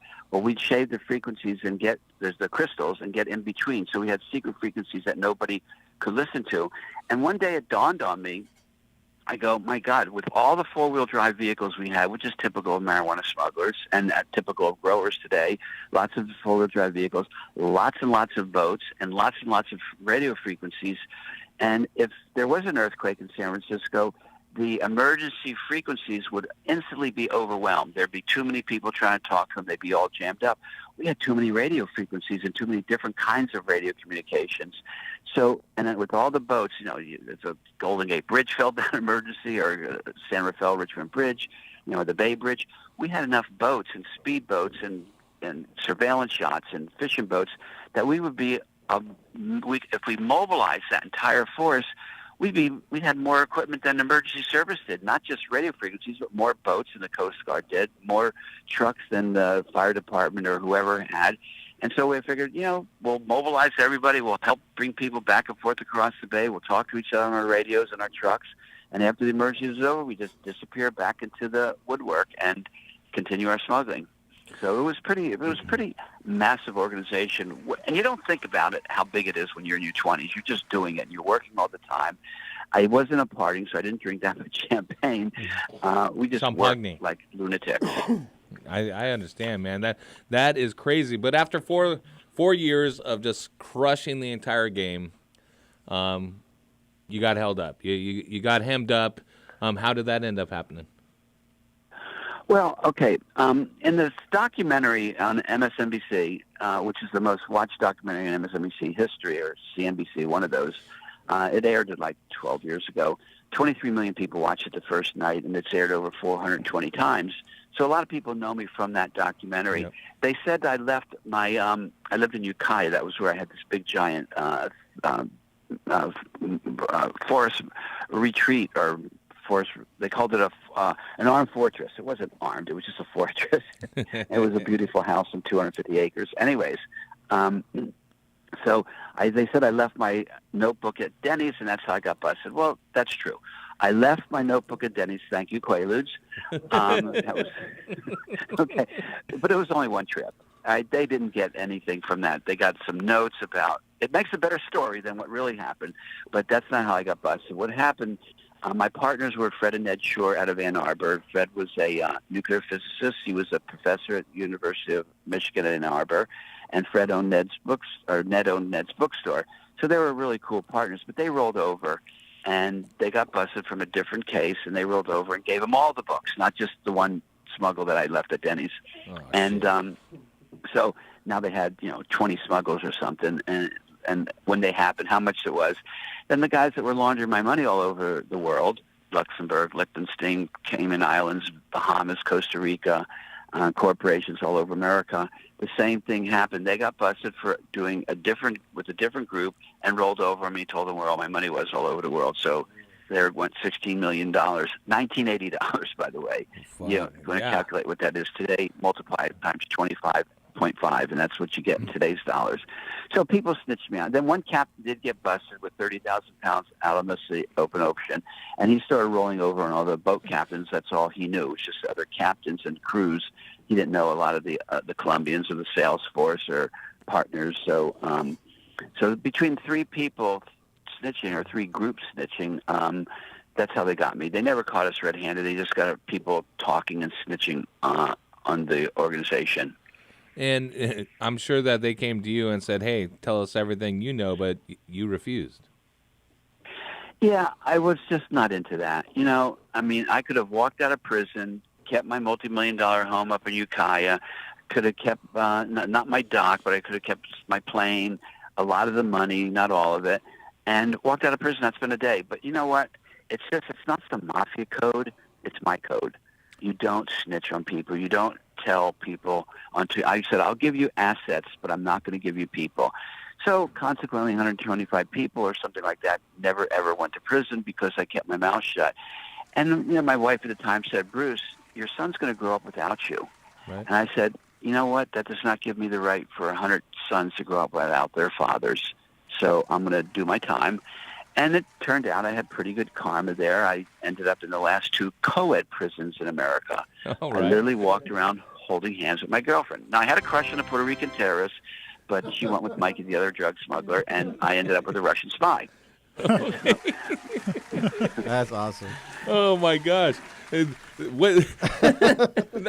a whole nother book, Bruce. Go on. Oh, my God. Episode 3. That is a series. That's a series waiting to happen. I joke around. I say my best friends are spies, assassins, terrorists, hijackers, jewel thieves, bank robbers, smugglers, and that's just the females. So there were some characters in there. The prisoners of Pleasanton will one day definitely be one of these binge-watching series, because you had all the personalities. Everyone from Manon Sheila to Gazilda Blanco, the Black Widow, who killed everyone in the Cocaine Cowboy days, to Puerto Rican terrorists. They actually were really freedom fighters. To Julie, who hijacked a plane to bring awareness to the Croatian plight. She's now the vice president of Croatia. Okay. Really? So yeah. Or was. I don't know. The last I heard she was. She still may be, but she was the vice president. To Russian spies, to really cute bank robbers, and Trina and Danielle, they were gorgeous. To Candace, the cute cat burglar, to Sarah Jane Moore, who tried to assassinate President Ford. And the only thing she did wrong, according to her, was she missed. She goes, it wasn't my fault. The FBI confiscated my guns the day before because I'm a marksman, And I had to go out and buy a Saturday night special, Friday night special, or Saturday night special, whatever they call them. And the sights were on. They proved it at the FBI office that the sights were off. I go, really? I go, what happened? She goes, I was so stunned that I couldn't take a sec. I was so shocked that I missed it. She goes, it was a headshot that I couldn't get off the second round. So she was a little bit wild. And, like I said, the only thing she thinks she did wrong was missed. Oh my gosh, Bruce, that is, dude. But while you were there, you know, you were racking out Russian spies, crushing on Puerto Rican terrorists. You also you dove into your own consciousness and your subconsciousness. Now, you had been someone that had always found some spirituality in everything that you were doing. You know, like I tried to mention before, you had a plan. Even with your illegal operation, to help out the community if they needed it. You took care of your peeps by not rolling over on them. But you were reading books nonstop. You really dove deep into your spirituality. And I want you to talk a little bit about that, and maybe rediscovering something that had happened to you earlier that we talked about. Yeah, it was to me, prison was the unprecedented opportunity of a lifetime to learn, grow, and study. And a lot of that was spiritual. One of my smuggling friends said, Bruce, you're all messed up. You're working like a lunatic. You're taking a little bit too many Quaaludes. And so he said, you need to go to these white yoga tantra courses given by Yogi Bhajan. He goes, if you go to a weekend tantra course, it's equal to 10 years of meditation. So I said, that's cool. I'm in. And I went to every single Kundalini Yoga white tantra course that Yogi Bhajan gave anywhere in the world, whether it was Anchorage, Alaska, Amsterdam, Mexico City, up in Canada, all over America. I did not miss one. I was actually on my way to my 16th white yoga tantra course when I got arrested on the plane and got busted and went to jail. It was really funny because I had a long beard and hair, and I would go to county, and I was in county jail the first pretty much year in Florida, and I would sit on my bunk, this long beard and hair, and I would go waheguru, waheguru, wahiju, waheguru, waheguru, wahiju 8 times on the exhale, cross legs up on the top bunk, and a lot of the people there. And then it was a rough group in the county jail. Nobody bothered me because I was a big smuggler, and they sort of like that. They had respect for that. They go, we don't know who he is. We don't know what he is, but don't mess with that guy because he's going to voodoo you. Oh, my gosh. And but that type of meditation, you have been meditating, though, since you were real young. Since I was 7 years old. I mean, when I was a little boy, I remember I asked my father, he had a book on meditation. I go, now this is how young I was. I go, what does meditation mean? And he said, well, you sit like this, and he would put me in a full lotus position, and you think of pretty thoughts. What I thought of back then when I was 7 years old was fields of flowers. Interesting enough, I just met a girl up in Ukiah because I'm up here, doing a bunch of business with a lot of different people, and she has the field of flowers exactly like I saw when I was 7 years old. Exactly. It's the wildest thing I've ever seen. Anyways, that's just some good karma. That also happened. But in prison, I taught Kundalini Yoga to all the other inmates. I did a lot of neat stuff. I would in county jail, I made a box full of, you first get busted, you don't have no commissary, you don't have toothpaste, you don't have soap, soap they gave you, but you don't have candy bars and whatever, food and stuff to eat, and just a lot of basic necessities you didn't have. So I made a whole box, and I bought a bunch of stuff for the inmates. I go, take what you want, replace it when you can. And so that was nice. And when I went to Texarkana, the first prison, I set up I got thrown in the hole because I put a poison sign in front of the sugar. So they go, and I was into health, and so I made the H.T. Strider's Health Club, and it was, I would write away to all these publishers on yoga books and health books, and I made a whole health library for the inmates to read.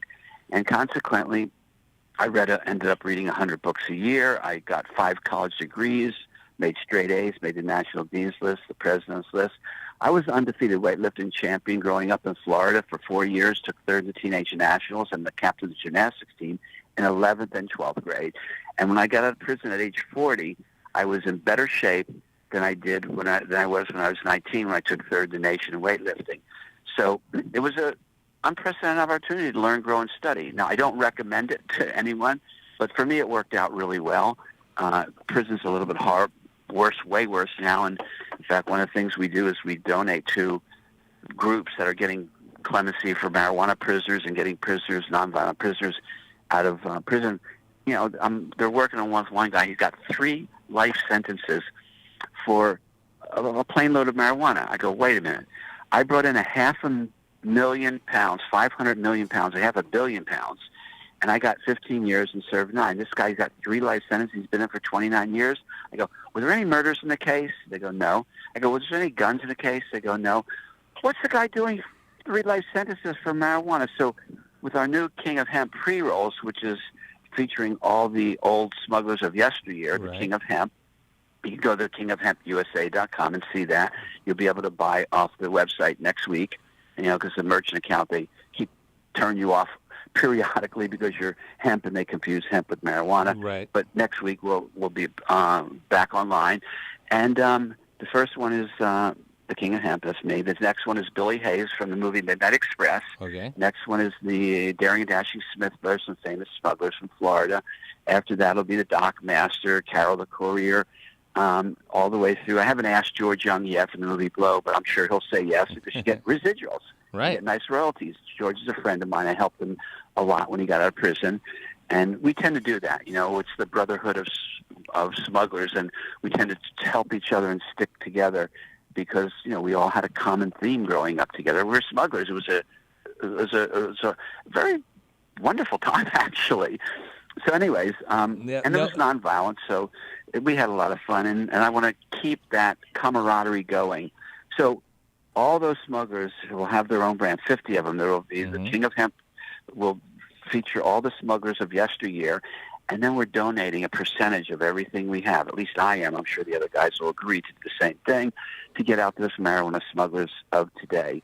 You know, I mean, the smugglers and growers, the people that were busted for marijuana unjustly in prison for ludicrously long times of you know, periods of time. Crazy numbers. Some of us have been in for 29 years. And Bruce, there a lot, not all of them, but several of them are in states that now have legal recreational cannabis laws on the books, and they still have prisoners locked up for bringing in cannabis or selling cannabis, and not in these huge amounts like you would think. Some of them are actually fairly small, way smaller than a plane load or anything like that. It's ridiculous. And look, they're in jail for what 34 states have just recently deemed marijuana as a essential business. They allowed the dispensaries to stay open in 34 states. Yeah, it's hypocritical. It needs to change, and it goes. We talked a little bit about my background and what I've done, but I look at the mandatory minimum sentencing and where it takes discretion away from judges or prosecutors, where they get people to plea out, and if they're not the right person or they don't have the right attorney to know what the plea should be, because look, you go to federal court, 99% of the time you're going to be found guilty if you go to trial. That's just what it is. They have a huge rate of guilt. So what they do is they say, listen, you're going to go to jail for 30 years unless you plea out, and you plea out, and they can give you 15 years because the minimum mandatory sentence says if you're found guilty for this crime, the judge has to give you 30 years, even if it's a first offense, nonviolent offense, or anything like that. It's ridiculous. Yeah, I'll give you an example of that. It's crazy. Like the Daring and Dashing Smith brothers, one of their claims to fame was that we had a telethon in Florida with Skipper Chuck, a local TV personality, and they went to the annual telethon, and they handed him a paper bag with $10,000 in it and a note that said, from the blockade runners, and urging all the other blockade runners to donate to Skipper Chuck and the kids, and for the notorious Smith brothers, because they called them the Smith brothers because they looked like the Smith brothers cough drops. They both had white beards. Okay. That was Darrell and Tracy Boyd. All right, so he reads this on the air. Okay? Oh, shit. The next day, all the headlines. It did not make them ingratiate them with the FBI and the DEA. They just went ballistic, drug money. They tried and get the money back. And Skipper Chuck said, no way, this is going to the kids. Now, fast forward, we all became fugitives. I was part of that same case with them. People telling you, I went to California. They disappeared and became fugitives. They caught them years later, and they went and they were being sentenced by the judge. And during sentencing, they said, the judge says, come in my chambers. And, these guys are shitting now. What does they want, Daryl and Tracy? And the judge takes to the prosecutor, the agents, and their lawyer in the back office. He puts his feet up on the desk, had cowboy boots on. He goes, well, what am I going to do with these Robin Hoods? Okay. And he says, I was watching when they did that to the Musco District Telethon. And in this particular case, the judge gave him 4 years. Took him outside the guidelines, which you cannot do nowadays, and gave him the appropriate sentence, which was, maybe it's appropriate, but 4 years, not 40, not life. Right. And that's the way it used to be. And these laws with this war on drugs just snuck up on you. And now you have these heroes like Stacey Theus from the Cannabis. She's gone around the Cannabis for 7 years, and there's other organizations that work with her, fighting for for nonviolent prisoners and marijuana prisoners. I mean, 7 years, that's a long time. And not only do they help the prisoners, they help the prisoners' children. And now that I've become aware of that, I'm part of that movement. And what's it called for our listeners? It's called the Cannabis? Yeah, you can Google it on Facebook or just Cannabis, and it's a green bus. It's going around. It's going to do its next trip, I believe, Memorial Day or something. It's leaving on October the 12th, I think, to go across country to Washington, D.C. for the elections. And there may be a lot more than one Cannabis this time. We'll see what happens. There may be quite a few of them. It may not be a Cannabis. It may be a convoy. And to bring awareness to the fact that all these people are in prison. And so I mentioned I'm back in Ukiah. I'm visiting a friend, NorCal Wood Products. He's going to donate the wood to build a ramp for one of the marijuana prisoners that they're advocating for, his daughter, who's in a wheelchair. That's the kind of stuff that's really cool to do.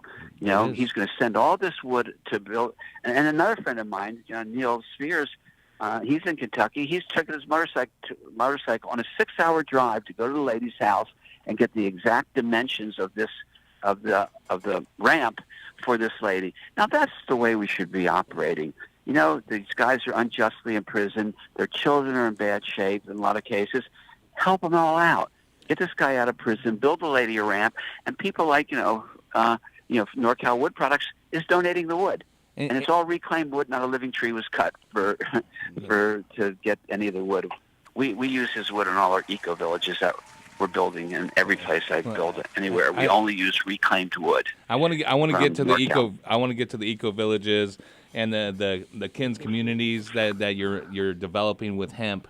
But I wholeheartedly agree that is the type of things that we should be doing, not just for prisoners, for anyone in need. We should take care of our brother. And I think this COVID, tell me if you don't have the same feeling, but for the listeners and the guys around the table, maybe you could say something, Dutch Master. By the way, Bruce, I got Big Jack and Dutch Master over here with me, my co-hosts. They're sitting in here with big smiles listening to your story. But COVID for me, and you tell me, Dutch, that it's put a little reset on my life, slow down a little bit. And I mentioned this before on the air, and I also mentioned it to Bruce earlier today. When I go to like Hawaii, I call it to go get my aloha back. Slow down. Yeah. I notice the blue skies, the white sands, the warm water. I go to visit my parents in Latin America, the same thing. And I slow down and I start enjoying nature. But right here in Long Beach, there's all kinds of beautiful nature around us, and even though we're in a city, but I'm moving so fast, and I'm just busy. I'm doing this. I'm working hard. I'm taking care of kids. I don't even take the time to look up and see the beautiful blue skies that we have here. Most of the time, if it's not all smogged out. Yeah. But the bird songs, all of those things, and COVID kind of allowed us all, I think, to slow down. It's a horrible thing that's going on through our country. But it allowed me to slow down, rediscover playing the guitar, stopped eating, didn't stop eating unhealthy, but started eating a lot healthier because I wasn't going around in such a rush, just like I'll grab a burger here or I'll grab a burrito here. Making our own meals, enjoying time with the wife and the kids a lot more. Is that the same for you, Dutch? Yeah, no, absolutely. And I think that's the same for a lot of people, just as you're saying. You took that time, especially at first where it was really staying at home, and that kind of set you up for, the feelings of, hey, this is really important time that I haven't necessarily been taking out of my day that you absolutely should, and you take it for granted all the time, and now you can actually appreciate that. And then that turns into, yes, enjoying nature, getting out more. Gardening. A lot of gardening exactly. going on That's at home what I was right going now. to say. Gardening is been the number one because it's something you do at home. And I think that's a huge thing that's been a disconnect for a lot of just human beings, just our species as a general. It's something that allowed our species to become what it is in so many ways with technology, and it's something that's totally forgotten that all of our ancestors all participated in. Right.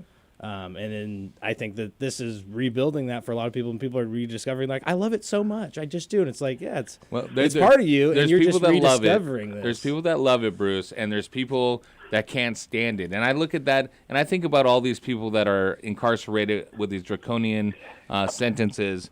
And I'm like, man, you couldn't stay in your house with your family and still being able to go out and talk and have freedom to go to sleep, watch television whenever you want, all of that without someone telling you what to do.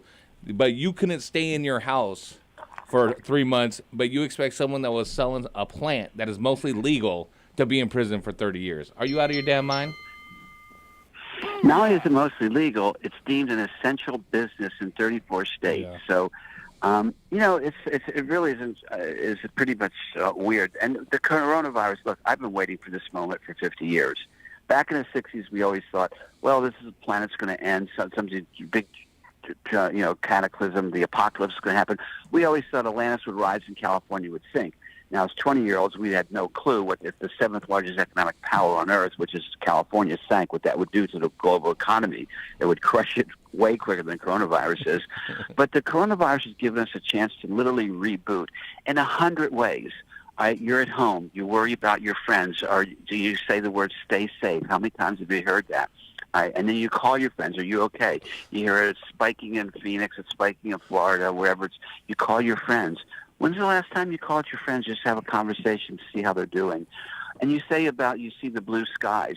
Well, we used to say stop and smell the roses back in the 60s. Yep. Well, you know why you see the blue skies? Because you can see them. You couldn't see them before because there was so much pollution. That's true. All the factories are shut down, all that. So now all of a sudden you drive around, you can actually see clear skies and mountains and how beautiful the planet really is.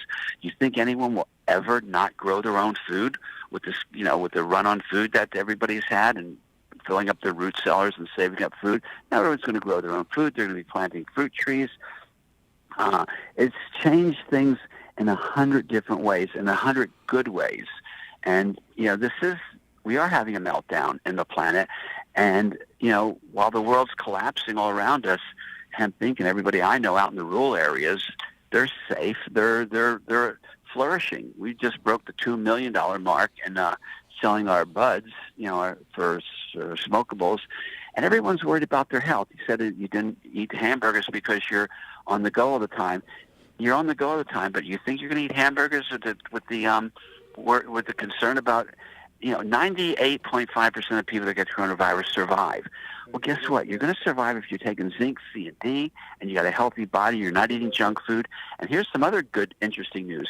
200 McDonald's just closed down. Yeah. Well, that's great news. That is good news. I mean, I'm sorry, everyone lost their jobs who worked there, but McDonald's is not exactly, they're destroying the rainforest to grow their beef.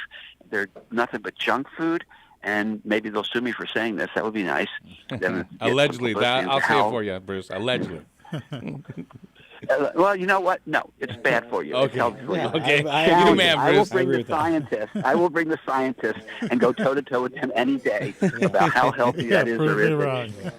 Absolutely. And we all know that large-scale stock animal plantations, farms are directly one of the largest contributors to greenhouse gases, which are leading to a climate change as well. And I listen to people that say, hey, the climate changes throughout the history of the world. That is true, but it hasn't changed due to an organism's specific behavior that is actually intelligent enough to realize it and possibly change their behavior, but refuses to because of political stalemate. It's insane, especially since we have the technology to move to alternative fuels, alternative ways of living, like the dependency on bloated meat that is pumped full of antibiotics, on fossil fuels.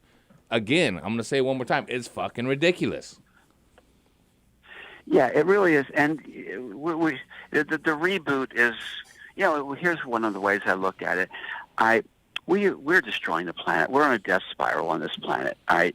Anybody that knows about anything that's happening anywhere in the world, we're clearly on a death spiral. Mostly because men have been running the world, but that's a whole different story. I think women should run the planet to be a much more compassionate, nurturing place to live in. But we are on a death spiral. We're destroying the planet. And Mother Nature said, "Oh, you want to mess me up? You want to put plastic in my oceans? You want to destroy my forests and cut them all down? Let me show you what I can do." In 3 weeks, Mother Nature brought us to our knees on a global scale, and she's just starting. This is not the beginning. I mean, this is not the end. It's going to get way worse. We've got another year of hell, right? And a lot of people are going to die, unfortunately, but and I think, what happens if the next virus comes out before the first one runs its course? I already heard they had the Black Plague 2 weeks ago, first case of Black Plague in decades in China or Mongolia. Right? So what happens, with the shrinking habitat, the way we destroyed the forests, all those viruses, Ebola, SARS, HIV, that all came from animals. Why? Because we destroyed their habitat and we're living too close to them, or they're living too close to us. So the transmission of viruses from animals to human is much more prevalent. I mean, this is not some unique thing, this coronavirus. This is like the 10th time it's happened, and it's happening quicker and quicker. So the next one, I believe, will come before this one runs its course. What happens then? When you got, when this cascading sequential series of disasters occurs, and then who knows what sparks what? You got the riots, you got cities closing. Where I live out in the eco-village, and where I go in rural America, because that's where all my farmers are, it's a massive exodus from the cities to the deserts, to the mountains, anywhere but the cities. Cities are closing down. They're all boarded up. San Francisco, and the richest areas in San Francisco, boarded up, bombs going off in cities. Well, you don't need to be in cities. Cities suck. We have enough land, and we have the technology to all be living out in nature on 2.5 acre parcels. That's plenty enough land. That's what I do. I built, it's called a KINS domain. And you can Google KINS domain and see what that is, KINS domain. And we grow hemp on our KINS domains, and we're flourishing. We have our own fruit trees in the middle of the desert. Right. Live streaming video, you can go and look at it, kinscommunity.com, and you can see it. We're having concerts out there and events out there. And luckily, now we can't have more than 10 people in Arizona, but we had 300 people in a really cool party out there. And nobody got coronavirus. Nobody. Right. We tracked all 300 people. Nobody got it. That was June 13th and 14th. If you want to see what I do, by the way, you can go to Facebook page and scroll down for the last 5 years, because I do a 1-minute video of everything I do. In fact, today's post is this podcast. Oh, nice, man. So, getting some love. That's what I like over there. Bruce, one thing, though, because I know you served prison, and you came out in the early 90s right as legal marijuana was starting to become an idea that was going to get on ballots. And hemp was already federally illegal, right? You couldn't do it. You can import some industrial hemp or something. Very strict laws to do that. With legal medical marijuana looking like it's going to be on the cusp of going when you got out in the early 90s, why did you choose to focus on hemp instead of the medical marijuana? Well, what happened was we were the first publicly traded company in this sector of what they now call the pot stocks, and there's dozens and dozens and dozens and dozens of them right now. But we started the first one called Medical Marijuana Inc. Who was we? We was Bruce Perlin, the largest marijuana smuggler in West Coast history, and Don Steinberg, the largest marijuana smuggler in U.S. history. Wait, He bigger was so than much you? Bigger than you? Oh, he was so much bigger than me. He made me look like I was selling nickel bags of McDonald's. As an example, he bought 6 747s from the Spain government to smuggle his marijuana. One time I said, Don, I had a great year in 1980. I brought in 5 boatloads underneath the Golden Gate Bridge that year. And he looks at me with a real inquisitive look on his face. He goes, well, what did you do the second week? I go, Don, this is not some small trip like we used to do from the Bahamas. It takes 1 or 2 days to get in. I go, these are 5-week, just, sea time, just 5 weeks, not preparing the boat, not staging the boat down in Costa Rica, not waiting for the pot to be loaded in Colombia and coming on back. 5 weeks, just sea time. He looks at me and he goes, Bruce, I brought in 4 freight loads simultaneously all over America in one night. So although I got on the most watched documentary in CNBC history and was, and 23 million people watched it the first time it aired, and probably who knows how many hundreds of people actually watched it totally now. It never went to my head because I knew my partner was 1,000 times bigger than me. And so was a lot of these smugglers. I was not the biggest. I was just the biggest in West Coast history. Right. And so I figured if we touch marijuana, we're the 2 largest smugglers in America. Touching marijuana, they're going to bust us. We would have a giant target on our forehead. So we did tax remittance card. We did inventory control tracking system. We did a thing called the Hemp Network, a network marketing company selling hemp products. And then we ended up. Then I saw, something. I can't touch marijuana, and they have all these raids and all this baloney.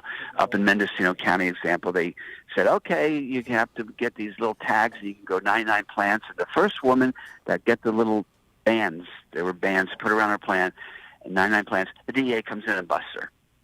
So it was just, they would have definitely busted us. So at that point, I said, something, hemp plastics, just one division of hemp out of 25,000 products that you make with it is probably bigger than all of marijuana and medical marijuana and recreational marijuana put together. Yeah, that's not even the CBD and the CBG.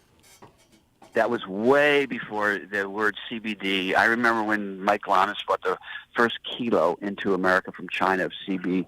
It was white powder, and I said, "Can you get high off this?" He goes, "Yeah." Well, you couldn't. It was $100,000 a kilo. Oh. Right now, it's $500 a kilo for isolate, and that was so. This predates CBD by a long shot, and CBG and CBNs, which we're now coming out with as hemp Inc.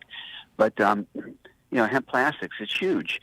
So, and we are part of the supply chain now of hemp plastics. We have the largest hemp processing facility in the Western Hemisphere in North Carolina, and in inventory we have ground up canaf and hemp, both. Canaf's a cousin to hemp. It's cannabis hibiscus is the Latin name for it, and there's no CBD, no THC in it. It's just a good fiber, and it's very absorbent plant. It's one of the most absorbent plants in the world. So we use it we mix it with hemp, and we use it as an oil spill cleanup product, and kitty litters and other product, and lost circulation material for, to replace the chemical concoctions that they typically use for lost circulation material. And no CBD existed back then. So I'm happy we're part of the supply chain. We sell to a company that makes hemp bioplastics and paper, and that makes me really happy from that plant. Right. And then all of a sudden the CBD hit hot and heavy, and unlike any other health product that ever came down, whether it's vitamin C or goji berries or any of those things throughout the history of health, this CBD went wild. I mean, Colgate is putting it in their toothpaste. They're putting it in drinks. They're putting it in soap. They're putting it in bath bombs. They're putting it in, it's in Bed Bath & Beyond. They're putting it in pet products. It crossed the barrier of every single consumer product you can imagine. I saw CBD beds where you lay in the beds and it releases the CBD. I think I saw those too. CBD sheets. I think I saw those too. I saw. Dude, it's mainstream now, and that is what's crazy. But there's a lot of hurdles. There's a lot of things going on that a lot of growers and people that think they're going to go plant 1,000 acres of hemp, or farmers that are going to switch over, that it's a much tougher nut to crack than a lot of these farmers think, because you actually have to have some experience growing cannabis under your belt. It's not just another agricultural crop. Exactly. Like I just heard you before I came on. You talk about flushing your plants and stuff. That's a cannabis grower. You don't do that with soybeans or corn or tomatoes or cucumbers, or peanuts. They think because they're a farmer and they do large-scale farming that they know how to grow cannabis. They don't have a friggin' clue. All right? Now, if you want to know how to grow cannabis, hemp, you have to have been a cannabis grower, a marijuana grower on the black market and learned all how to grow a cannabis plant. It's the same exact plant, no THC, or a lot less THC. Right. So, and that is, you guys know, you talk about growing all the time. How many things do you have to know? From starting off with natural disasters, like hail and frost, right? And a lot of 65 to 75% of all hemp grown last year never made it to the marketplace. And A lot of spider mites and powdery mildew, I assume. Yes. And, what about russet mites? Okay. Oh, we yeah, could get and rid brown of mites. Hemp russet. those two. The russet mites, you can't. You're done. Pull up your crop and start all over. So you have to know that. Now, the people that do know that are the marijuana growers that grew anywhere from 6 plants to 99 plants based on which state and which county you're in. That's not 35,000 plants. That's not 40 acres of plants. Now all of a sudden you talk about semis and 100. We grew 40 acres in Medford last year. Got 100,000 pounds, 135,000 square feet just to dry it. And you have to know the difference between rack drying and hang drying. If you rack dry, I'll give everyone a tip. Rack dry, don't hang dry, because rack drying gives you 40% more space. Also, airflow is king when it comes to drying. Then after you dry, you got to cure it. If you don't cure it right, you don't get the terpenes.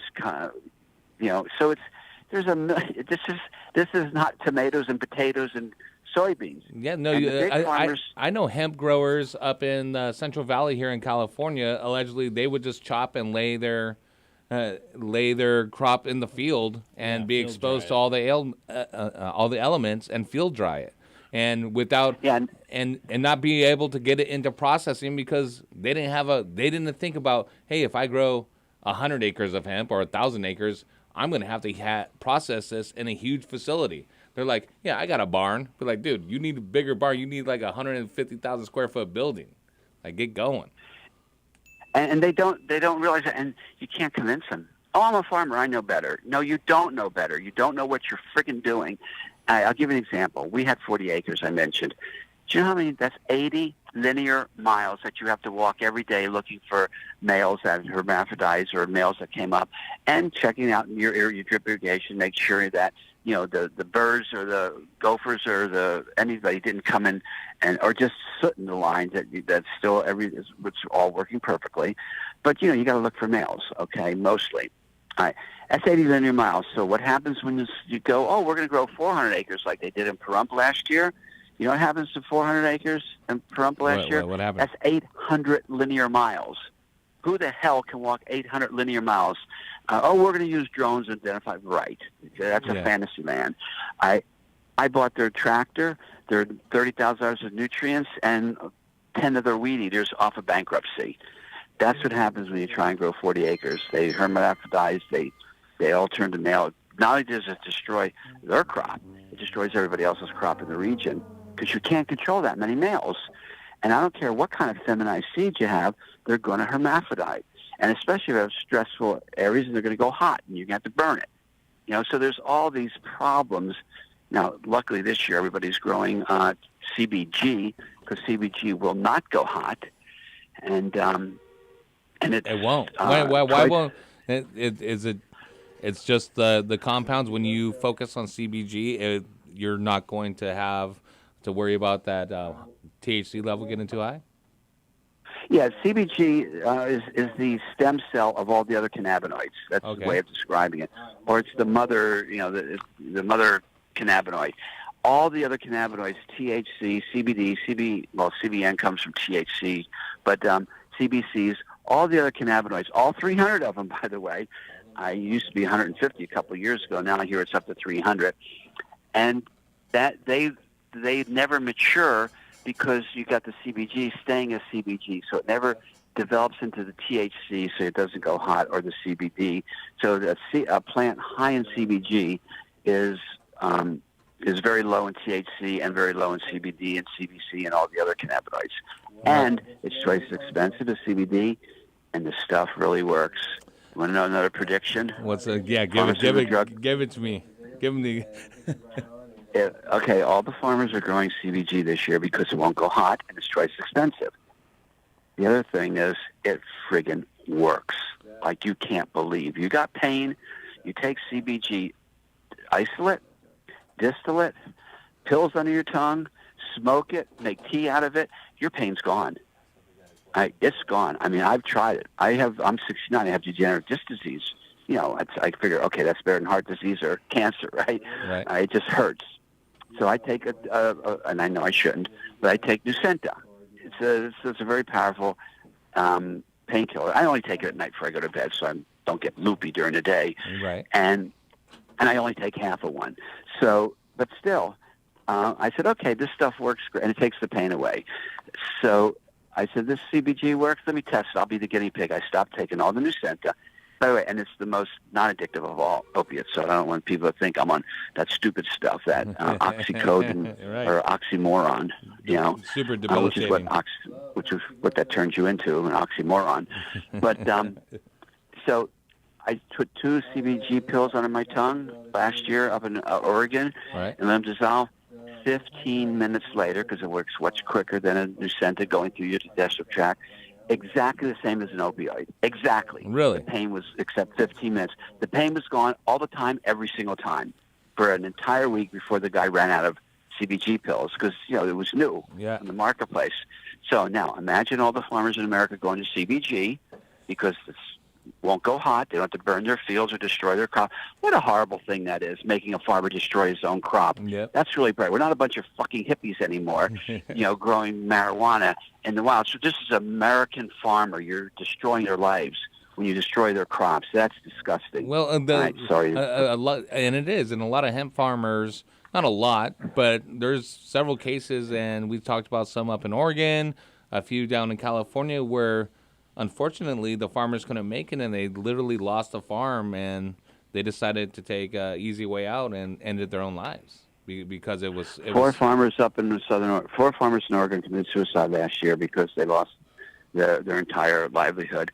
And I heard the same thing happened in California, in some places, and in Colorado. But anyways, back to the CBG. Stuff really works, okay?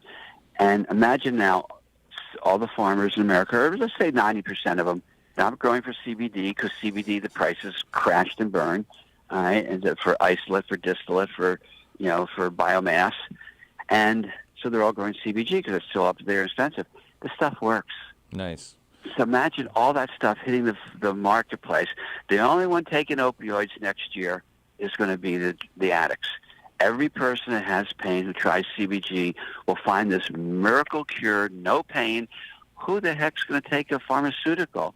It's going to hit the pharmaceutical drug cartel, you know, from their blind side. No, they don't see it coming. Right. And I can say it all I want, and you know, and it'll happen, and people forget that Bruce said this and predicted this. It's going to happen. You know, and we're going to replay this when it does happen, so everyone remembers, Bruce, that you predicted it. Yeah, we'll remember. And no, seriously though. But hey, listen, we have covered so much ground here. I want to talk more about Hemp Incorporated as well. You can go to Instagram over at Hemp Incorporated. You spell out Incorporated, y'all, and follow the company. But he mentioned it. Bruce mentioned it, listeners. Kins Community Eco Villages.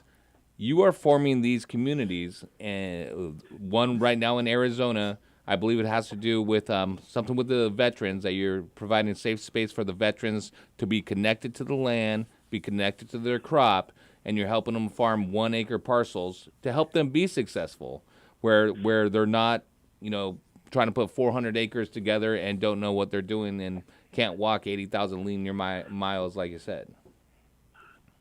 Exactly. What we've done, it's called a Kins domain. It's a 2.5 acre parcel. The model is, it came from a series of books called The Ringing Seers of Russia. So it's not my idea. I just borrowed it or took it from that book. phenomenal series of books for anyone who hasn't read those.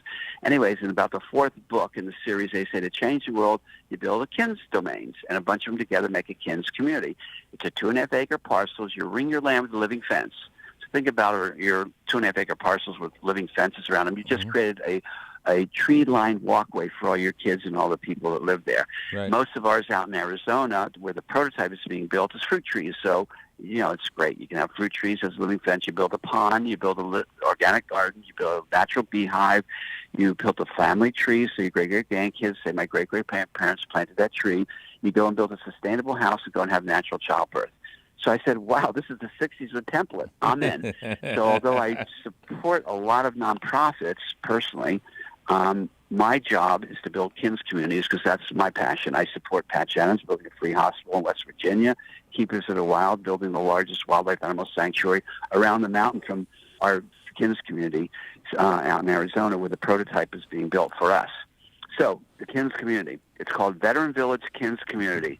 This rehabs veterans. It trains them. The first thing we're building right now, you can go on kinscommunity.com and see live streaming video right now. You'll see the Holistic Healing and Learning Center portion of that 500-acre parcel. And out of the 500-acre parcel, 400 acres will be and same everywhere. It's cookie-cutter duplicatable model. You build 400 2.5-acre parcels. And I added to the model of a KINS domain, grow 1 acre of hemp. Because it's really lovely to move back out to the nature, but how are you going to make money? Selling tomatoes and cucumbers? Right. No, grow 1 acre of hemp, you'll make $100,000 to $300,000, especially if you have your own store. We bought this KINS community is 90 miles from Vegas and 25 miles north of Kingman.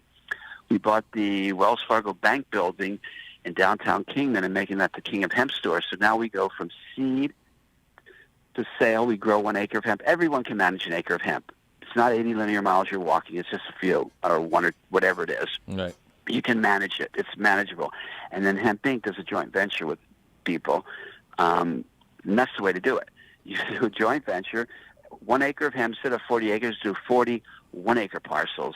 That 40 acres cost us $5 million last year. So the business model is to help benefit the people that you're partnering with, but you're providing the expertise and the method for them to actually get their harvest to market, and partnering with each one of these growers. This is a new industry. We're in the birth of an industry still. Yeah. So now you have your own store. So you make your products on the KINS community, whether it's you do your own pre-rolls there, or whether you make your own moon rocks, or whether you make your own, you just sell your own buds, and you sell it through your own retail store. You can make creams, lotions, potions, all kinds of stuff with the hemp in it. Especially pain creams are a big part of the industry right now. Pet treats are a big part of it because CBD works great on pets. And distillate, it's not that hard to get a little extractor. And if you're going from your farm to your store, that's how you maximize it. And another thing people didn't realize, it's not a 1-year payout. Your ROI is not 1 year on our hemp grow. Oh, even growers of medical marijuana or recreational cannabis think they're going to become rich in one harvest. I'm like, you don't get out of the red until you're like 6 harvests down the road because you're constantly reinvesting it. Exactly. I mean, a good friend of mine is Ventura Seeds, and I'm on this epic road trip to do marketing and get some supply side. So I went to Ventura Seeds, and they've got 80,000 pounds of buds in inventory. They have 1 million pounds of biomass in New York from their grow there. They have all kinds of products still in inventory, and they've planted 33 acres this year outdoor and 3 acres indoor. So they still haven't sold last year's crop, and then you have to have the money to start this year's crop. Mm-hmm. So it's intensive in terms of cash investment, and the ROI. I don't think you're going to some people cash out early and they sell real cheap, and they're lucky. But a normal model, and I see it everywhere. I mean, I'm going to all these growers, and they still have last year's crop, and they've already, just like us, we still have last year's crop from Oregon. And we're still planting this year again, 77 acres in Mojave County. You being up in Ukiah during your heyday, I'm sure you knew growers, and still back in the 90s when we were bringing, and the 2000s, I mean, it's always been Humboldt, Ukiah, NorCal bud coming down, right, Emerald Triangle. you'd get last year's crop that you found out your grower friend buried it on his land in a 55-gallon drum, and it was downtown Julie Brown. It was just brown weed that smelled and was moldy, but when it was in need, they had it. And so, and that's what the hemp growers are saying. And they don't understand that. They don't, I'm going to plant 50 acres, I want to plant 2,000 acres, and they're just going belly up. So we have a big consulting division in our company, and we consult a lot because we know a lot. We've been doing Hemp Inc. for 12 years. We've made our share of mistakes, and we've seen everybody else make their share of mistakes. Add that all together, and you're sort of an expert in a million different areas, and there is not a million, but there's dozens of different areas, from drying, from curing, to nutrients, to when to plant, to what cultivars to plant, to who to buy your seeds from. Right. There's a lot of scoundrels out there in our industry, a lot of good people, but a lot of scoundrels, and so you got to know that. And the billionaires are a dime a dozen that want to get into this industry. And I told the last group of billionaires, I said, we do a 50-50 joint venture. We're not going to do a 60-40 with you, or 70-30. I go, you don't even know where to buy the seeds, do you? Yeah, nope. Okay, he said, you're right. That's why we need you. Yeah. So it's good to know your worth and never sell yourself short. And that's what I tell the listeners, too. A free consultant is a broke consultant and an out-of-business consultant. Someone with a good business plan that has an existing model and can show that it works. You're even showing your worth even more. I want to know, Bruce, for the listeners out there that are saying, this guy's speaking my language, I want to know more. You just go to Hemp Inc.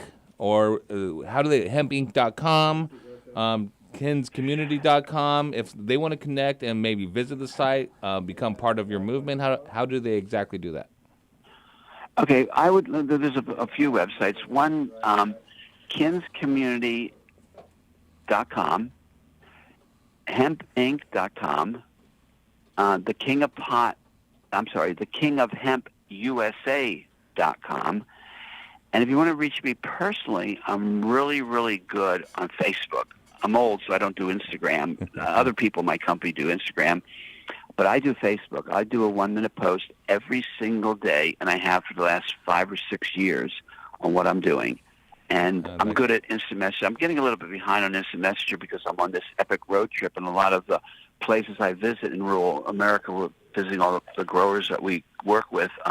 There's no internet access there, no cell phone reception. Yep, I know. Up in the mountains. But yeah, exactly. I'm winding that trip down now, and I'll be back out at the Eco Village out in Dolan Springs, and I have houses in Dolan Springs, and that's where we're operating out of Vegas, where we do our pre-rolls, and out of Dolan Springs, which is 15 miles from the Eco Village.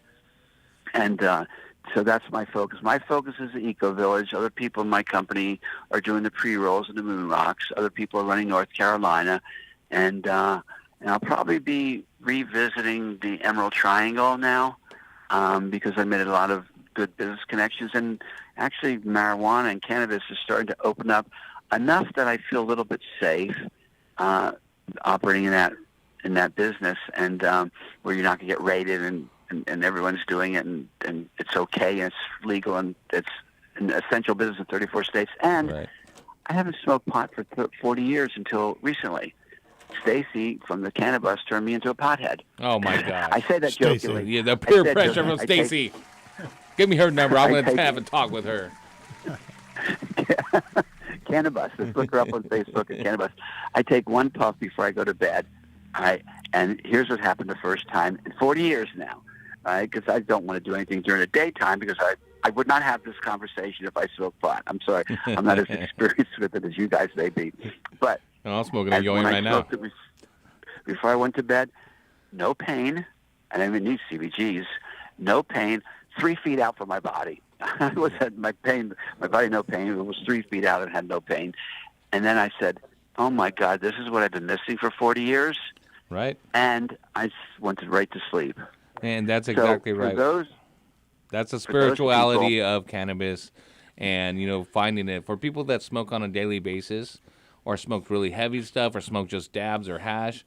I smoke for both to get ripped. Both to mellow out, You know, a lot of things that I deal with, high stress levels, I need to be able to chill out as much as possible, and cannabis helps me do that. But also, at the end of the day, the spirituality of finding a nice, safe spot, a restful spot, something, you know, that doesn't, your TV's not blaring, your kids aren't jumping all over you, and taking a long, deep breath and just feeling, you know, the vibrations of positivity around you, because it surrounds us all in this life. And cannabis, hemp as well, I put them both together. The hemp and marijuana plants are going to be, as Bob Marley said, the healing of the nation. And it's going to be more evident after this COVID, and how hemp is going to probably help revitalize the economy. You know, there's a lot of things that people can do with hemp that can bring manufacturing and industry in a healthy way back to the United States. So I really look forward to hopefully those things coming, those fruitions coming to bear fruit. But we'll see. I'm not as confident as you are in your predictions. Well, you know, hemp will bring back the economy. I'll give you a little example. Hemp can make so many products, as we all know. But on this epic road trip, as I call it, one of the things that happened, you can go on Facebook, scroll down a couple weeks ago. We were at a friend's house. This lady was in Pleasanton for 9 years after I left, and they made it all single sex, all women. She spent 9 years, and she got herself clemency, and she gets marijuana prisoners out. And she actually gets clemency for them. So I was traveling with Stacy. She's one of Stacy's friends from the Cannabis. She's introducing her friends, and I'm introducing to her friends as we travel around. And so we're there, and there's a forest fire. There's literally a forest fire. 5 helicopters, 23 fire trucks, and 150 firemen. And a lot of those firemen were prisoners at $1 a day or $1 an hour or something, fighting that fire. We ran up and fight the fire. I said, fuck, I used to burn fields when I was little in Florida. They wouldn't go anywhere because there was a road, and I'd put it out. I know how to fight a fire. I was a gymnast. I'm not going to fall down and burn to death like somebody might. So I said, okay, the firemen over there, they're going to yell at us. Go over there. So we jumped in the four-wheel drive thing and the little Polaris and ran up there. But by the time we got there, which is pretty close, the firemen were already there. Now, let's take the forests of Northern California. If you built a house with hempcrete and that forest fire came and those houses were built in hempcrete, steel will melt in 2,000 degrees. Your house will not burn with hempcrete, and here's why. Hempcrete is made of hemp, about 3 to 4 mesh hemp, and lime. That lime has about 6 to 12% moisture in it. So when the hot comes, and if you look up hempcrete, you can see them. No, I've seen it. Right. All right. So why won't it burn? Because the lime starts sweating. The moisture comes out of the lime when the heat comes. It moistures, and you've got a permanent barrier to heat. So while steel will melt, the hempcrete house will not burn. So you're tired of your houses burning down? Build it with hempcrete. It will not burn down. People don't know that. When they take a reboot, like coronavirus is allowing us to do, reboot, relook at everything, look at the sustainable homes. Build hempcrete. Build hemp plastics. Let's stop polluting. You know what I'm going to do with eventually it's a little expensive now, but in all of our packaging, the King of Hemp pre-rolls, those are going to be made out of hemp paper in the future. I mean, it's a fancy package right now. It looks really good because it's a really high-end look. And but it's going to be made of hemp, and there's going to be seeds in it, flower seeds. So when you're done with the packaging, except most people will save them as collectibles because you have all 50 smugglers up there on your shelf. But if you don't, if you have a second box and a third one, you plant it, and those seeds will sprout. Greenway Paper, San Diego. They have the paper, they have the packaging, and the glass bottle. We don't use plastic, we use glass, so it's a little bit more, environmentally sound, but it still sucks. All right, we'll use hemp plastic, and it'll all be biodegradable. That's where we're going as a company. I like it. So, everything can be built with hemp. Again, it's a little expensive now, but it's worth it.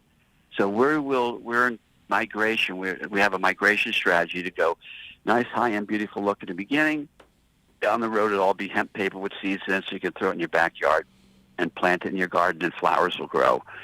And again, this is not, some fantasy. Go to Greenway Paper in San Diego. They already have paper. I mean, you may have seen the paper business cards that have, you can plant them with seeds in them, or a coffee cup that has seeds in it that you can plant. Yeah. So we're moving towards sustainability. I really like that, and I like the whole concept that you have. Man, your story is outstanding. I mean, I know that we could probably take up all 4 hours of the show talking more and more about what's going on. I just hope, like you said, the COVID reset, the way that we look at how we're changing the world, the way that we look at, I mean, like the prison industrial complex is so huge, and it was such a big part of your life and your development. As a young man, you were in your 20s when you went to prison, coming out when you're 40, or I guess you were in your early 30s. But nonetheless, you think about people that could not stand the idea of staying in their house, that it felt like prison. Well, imagine that when you send someone for a nonviolent crime to prison for 10 years, and they're not just told to stay there, they're completely dominated by a overseeing force that tells you when to shit, when to eat, when to sleep, what to do all the time, what's available, what to wear, when or who you can visit with, all of those things. It's so antiquated and draconian that it needs to change. And the prison system is detrimental to our society, the way that it's run, especially for profit prisons now. It's crazy. And I really hope that part of the reset, that people can take a long, hard look at how they felt when they were, quote, unquote, imprisoned in their house to try and stay healthy or try and stop the spread of a virus, that the way they felt and what they're doing to others. And even if they're not on the jury telling people to do it, if you allow it, if you passively allow it, you are giving your okay. You're giving your stamp of approval. You need to speak up and stop this type of nonsense. Thank you for saying that, because one of the things I say, if you're not part of the solution, you're part of the problem. So if you just stand by and do nothing, you're as guilty as the people that are doing the evil shit.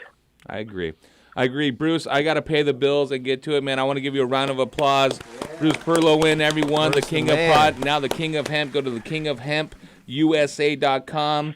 Kins Community, that's KINS community.com. Yeah. Kingofpopmovie.com and Hemp Inc. INC.com. Thanks again, Bruce. Thank you, and it's a pleasure to talk to you. And one last thing. I want to say one last Sure, thing. absolutely. Alexa, I love you. Sorry, guys, it's a new girlfriend. I hope to have a new girlfriend. All right, my friend. Working on it. Hey, I look forward to talking to you. Very nice job, Bruce. Thank you so much. Thank you. All right, brother. Okay. Stay safe. Bye-bye. All right, guys. If you missed any part of that interview, it's going to be up tomorrow on dfzradio.com, also on our YouTube, iTunes, Spotify, all over the internet for you to take advantage of. If you missed any part of it, go back and listen. The dude is fascinating.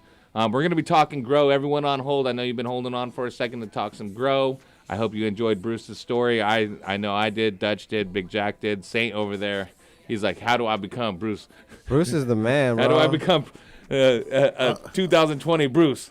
I just want one of those 2.5 acre sand laybacks. I'll take the pier underneath the Golden Gate. Hey, Saint said, first, what I got out of this, I need to get a boat. That's what I need to do. I need a fleet. I need 63 boats. Right. Minimum. 200 employees. Right. So anyone right. got boats on deck, hit me up. Hey, 562-653-0707. It's Heavy T's Grow Show on dfzradio.com.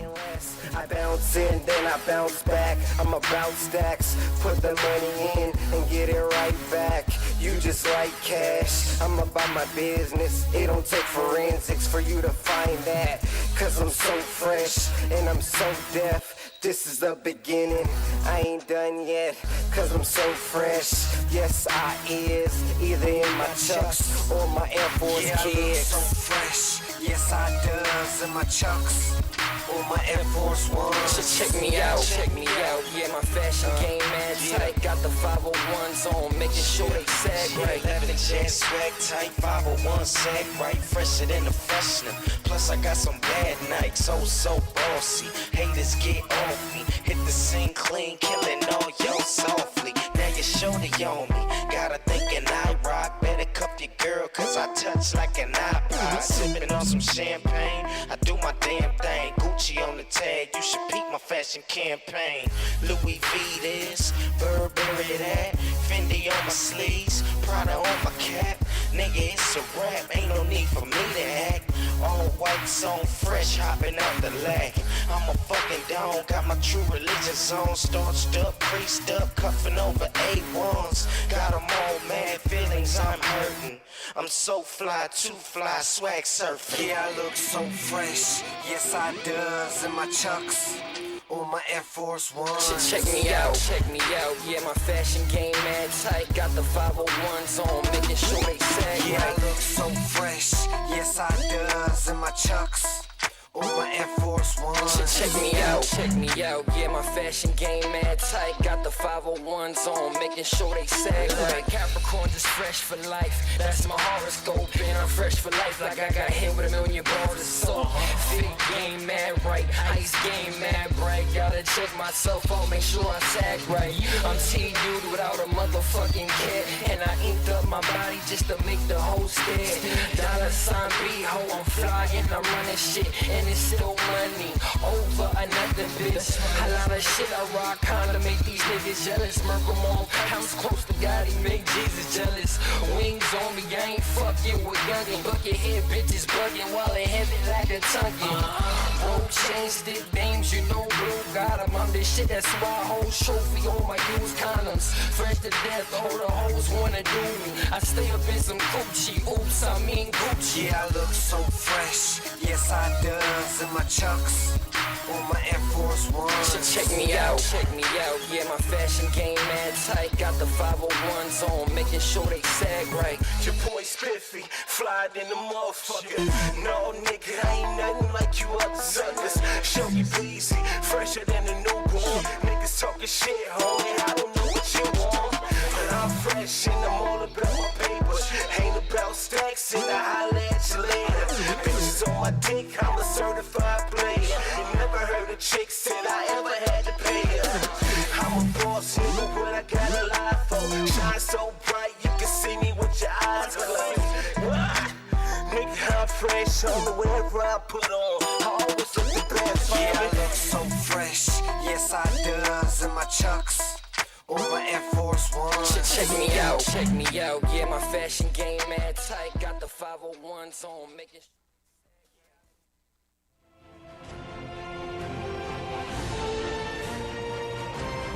DFCRadio.com.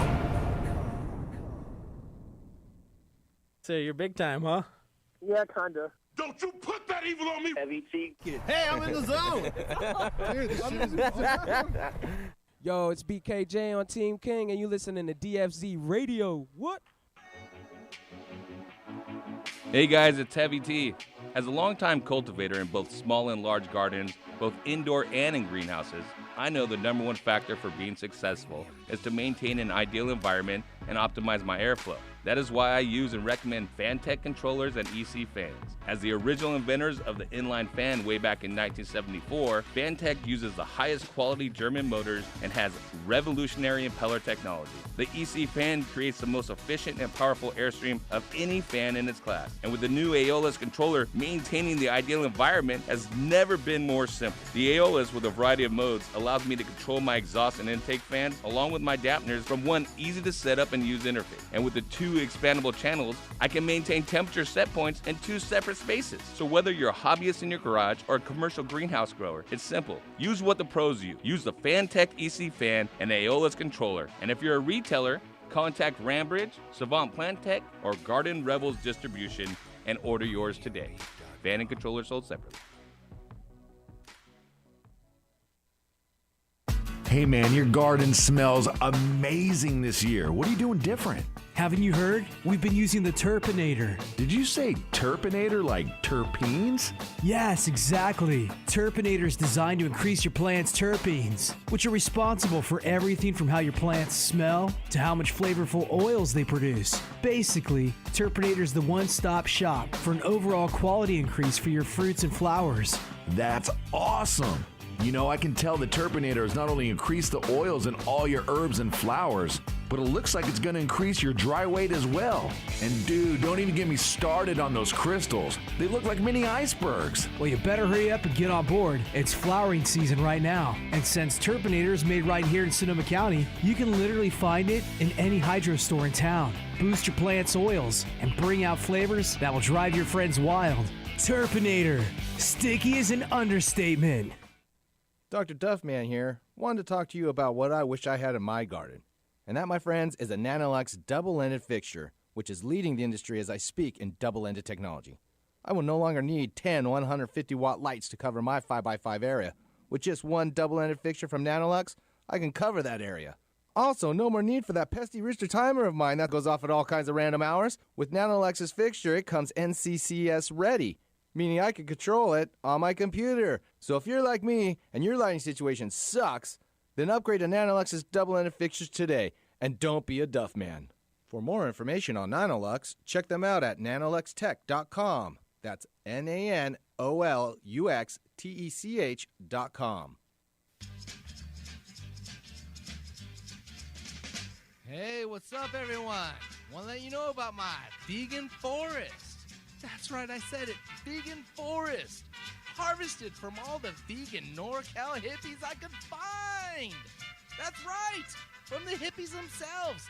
They go in and food for me with all the vegan diets they have. And my son, Dr. Meanie Duff, went through for all the corn and raisin content available. He gave me thumbs up. It's great for your soil. Amend it now. That's right. The vegan forest. From all the NorCal hippies out there, thank you very much. Keep eating that raisin and corn, bros. Awesome. Amend your soil now. That was awesome. Hey, are you all right? I don't know, man. I am freaking out. I think I'm having a bad trip, bro. A bad trip? Things look fine to me. Looks like you just transplanted your girls into some happy hippie garden mix from Sanctuary Soils. So I'm not freaking out? Oh, you're freaking out all right, and I would be too.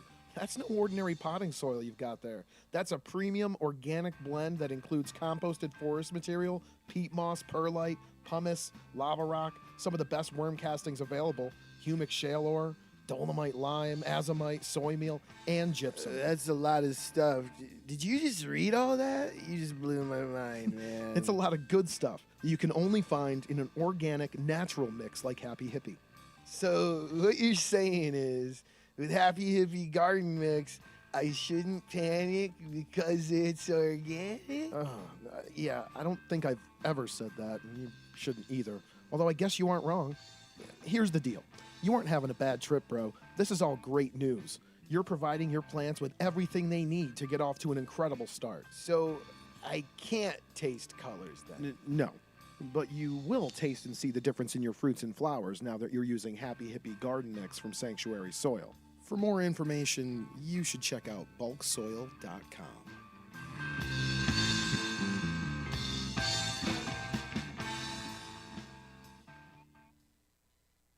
The cannabis portion of this show is designed as entertainment only for legal medicinal cannabis patients over 21 years of age and is not meant to encourage any other activity or use. Yeah, Dick. DFZRadio.com.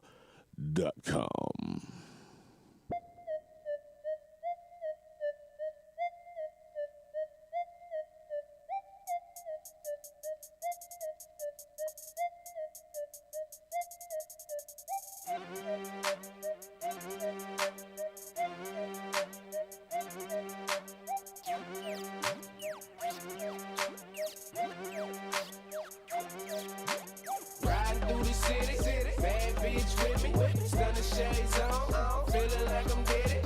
Riding through the city, bad bitch with me, stunning shades on, feeling like I'm get it. I be riding through my city, riding through the city, riding through the city, riding through the city, riding through the city. It's BZ. Look, hop into that all black thing on them things. Haters jaw dropping, looking strange and deranged. I'd advise them lames to remain in their lane. I'm all about my change, even though I'm paid, I never change. I diddy bob on a bad bitch, beast in it, I go savage. Hate to stay on that mad shit, cause ain't there bitch in here average. Riding out on that boulevard, turn your neck and I'll pull your broad. Act tough and I'll pull your card, and that's just how the game go. Ain't got no time for no lame hoes and no silly niggas. Hub City nigga, and I'm riding around with these bad hoes, and I'm starting to feel like You're on the air. Can you put your headset on instead of talking? I take the Russian vaccine. But it's for a sure. talk show. Because Oh yeah, that's right. it's a Let me put my mask 50-50. on too. They're willing to try to, that they're willing to try to kill their own people. They don't have a problem. Wait, with which that. one, China or Russia? Either or. But would you rather take a China I would or take a the Russian, or a dude. Russia vaccine? Yeah, I would take the Russian. Russian. Yeah. I'd rather take a Mexican one. The Russian, they seemed like they would like. The scientists would be, they wanted to do the right thing, but they accidentally made the wrong batch. Yeah, like that killed everyone. You don't get COVID, but everyone just grows another arm out of their armpit. Yeah. We should ask Bruce about that since he had the Russian spy at the co-ed prison. Who ever heard of a co-ed prison? Yeah, what was up the with world that? hasn't been as cruel. He's like, I had a girlfriend in prison. I know. A Russian spy, A Russian nonetheless. spy. Yeah, who was spying on the country. And a Puerto Rican terrorist. You got to ask her about the vaccine. Freedom fighter. AKA, Oh, my bad. AKA freedom fighter. Freedom Yeah, fighter, he was guys. like, oh, they called her terrorist, but she was a freedom fighter. Let's go on to Jeff in Huntington Beach. They do Talk that. some They grow. do that. Here we go. Jeff in HB. What's going on, Jeff? Hey, how's it going? Just another day and no dollars. All right. What's going on? You're on with Dutch Master, Big Jack, and Heavy T. Let's do it. All right, yeah, I had a question. So I have my first grow going right now, and it's just 4 plants. And I've been reading a lot about, like, plant training and stuff, and 2 of them I have mainlined, but I've been getting a lot of people telling me to not defoliate, and then I've had other people tell me to defoliate during veg. What do you think about that? Pruning is a very healthy activity for you as a gardener. Dutch Master? Elaborate. Yeah. You definitely should prune your plants, especially if you're doing mainlining, which is just like a different version of like training the plant. You're just It's extreme training. Yeah, it's like an extreme right, exactly. So you're going to want to prune probably even more to get more exposure to those branches that are going to be pushed out, where the leaves are going to start to grow upwards because that's where the light is. They're going to start to block more area quickly, rather than like just growing a plant straight vertically. So yeah, you're going to want to probably prune a little bit more, especially to get that like shape that you're going for. To get a better picture of that, you're going to definitely want to prune any branches that start crossing early, or leaves that are crossing over early, covering other potential bud sites, things like that. You could probably take more time till you prune, but you're probably going to prune a little bit more aggressively than you normally would. It's going to open up bud sites. It's like if you're trellising. And exactly.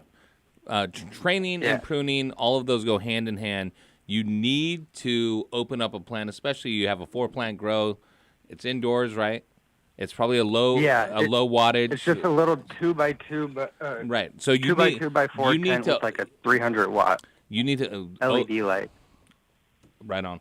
You need to open up the plant to full exposure of the light, right? So the big fan leaves, the older fan leaves, take them off. It's called weed. It grows like weed.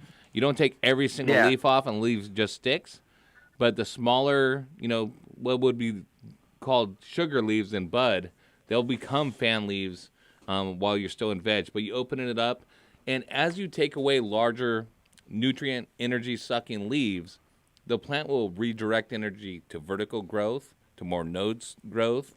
It'll be healthier. I mean, as a horticulturalist, Dutch, that pruning, like you go, or an arborist, because you're a trained arborist as well. You go out to a tree. Yeah. The best thing you do for a tree is prune it back. Yeah. Yeah. And to stimulate root growth, to stimulate branching. It's going to do everything. So it's a key activity that any good gardener, any good grower does, and you make it a regular habit because it's going to make it a regular habit for your plant to grow and want to do more. So it's all about exposure to the sunlight. You're getting more areas exposed to the sunlight, and there's going to get, by pruning, you'll focus where you want that growth to go. So you're manipulating that natural thing that a plant does. you're manipulating that. So that's when you're really imposing what you want to do as the grower in your garden, rather than just sitting back, which you could do outdoors, let your plant go, and just we still prune outdoors, Yeah, or in but greenhouses, but literally you'll hit one end of the greenhouse, and by the time you get to the other end, what you thought you did, you look back and you're like, it looks the same. Yeah, and for a person that's just started out growing, that's probably they're gonna put their plant out, let it do its thing, and just that's what they're gonna do. Indoors, you're already gonna be, in my eyes, you're taking more care of it. You're more in tune with it. And way lower energy. Yeah. You're not Right. using the sun. Right. I mean, sun's energy. Science says it stops like 6 feet below the Earth. You can't. That's where it's not detected anymore. You can't And the compare it. leaves, the extra foliage on your plants. Yeah. It's not going to make a huge difference with full outdoor. When you have diffuse lighting, like a greenhouse, yeah. But indoor, you want to prune heavily. I mean, 3 pounds of light. People paid $500 for that book, basically to be told to prune. Yep. All right. Just every 2 weeks, prune the lower part off. Yeah, just prune the fucking big leaves off. You're Yep. good. Yeah. All right. So let me let you elaborate a little bit more too. Is pruning, while it is a healthy aspect, if your plant is unhealthy, you don't want to just go hard on them necessarily, because it is stressful. So our pruning takes place during vegetative growth. Our last prune and veg should be about a week before flipping, so we have a full week of healthy growth. And then we don't prune again until a week or two after flipping. Give it time to heal. So because the stress of taking the leaves off, the plant redirects some energy to heal those wounds. But it's going to be back going in a day or two if it's healthy. If it's not healthy, you have to be aware of it will take longer. And then when you flip it, and it's a dramatic flip when you're indoors, where you usually go from a vegetative cycle, 18 to 24 hours, down to 12 hours of light for flowering, and it's very dramatic. And that's a very big stress. In nature, it occurs, an hour a day over, or less than 10 minutes a day over a month or so. So when it's that dramatic, it is also stressful. And you will see a shift in pigment and an immediate pre-flowering, which comes out immediately because it's stressed. So you have to let it go another week before you add another stress of pruning. But there are good stresses. The SARS reactions in the plant, we add additives to get that reaction. So the plant produces more trichomes, produces more bud. It's the reproductive organ of the plant. So if you can correctly stress out the plant, you will get more bud, because the plant wants to catch pollen with its flowers.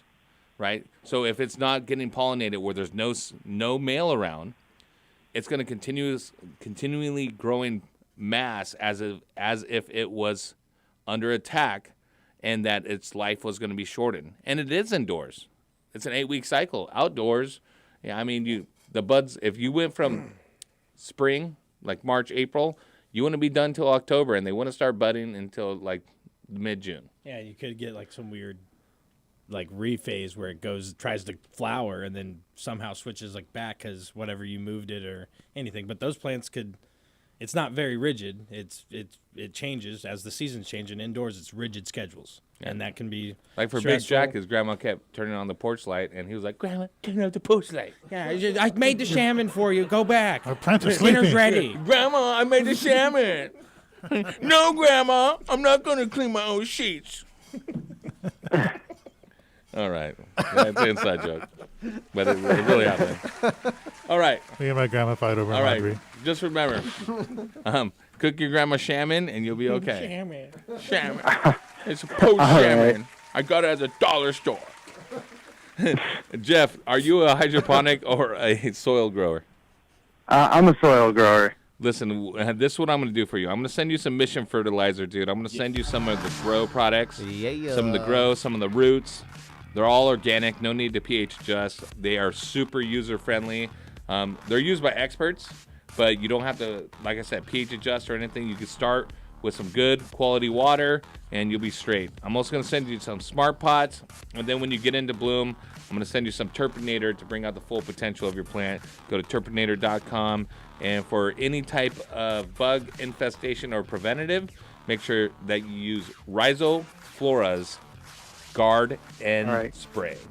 All right, Jeff, man, first-time caller. I appreciate you calling in and taking part, dude. Call us back anytime. Of course. Thank you guys so much. That's awesome. All right, brother. Wait, stay on the line. We got to get your shipping info. All right, let's go to the next caller. Who you got, Saint? Line 3. Line 3, we have Daniel. Hey, Daniel. Yo, what's up? What up, player? How you guys doing? Good, how are you? Good. I have a question. I'm growing peppers, so I actually got like about 7 of them. Mm-hmm. And I had 2 in smart pots, and the other ones I had them in plastic pots, 3 gallon. And the smart pots like took off, except one of them because I got a caterpillar in them and it ate everything. But one of them that was in a plastic pot, I don't know if it was because of the plastic pots, but one of them it wasn't producing any peppers, but the other ones were.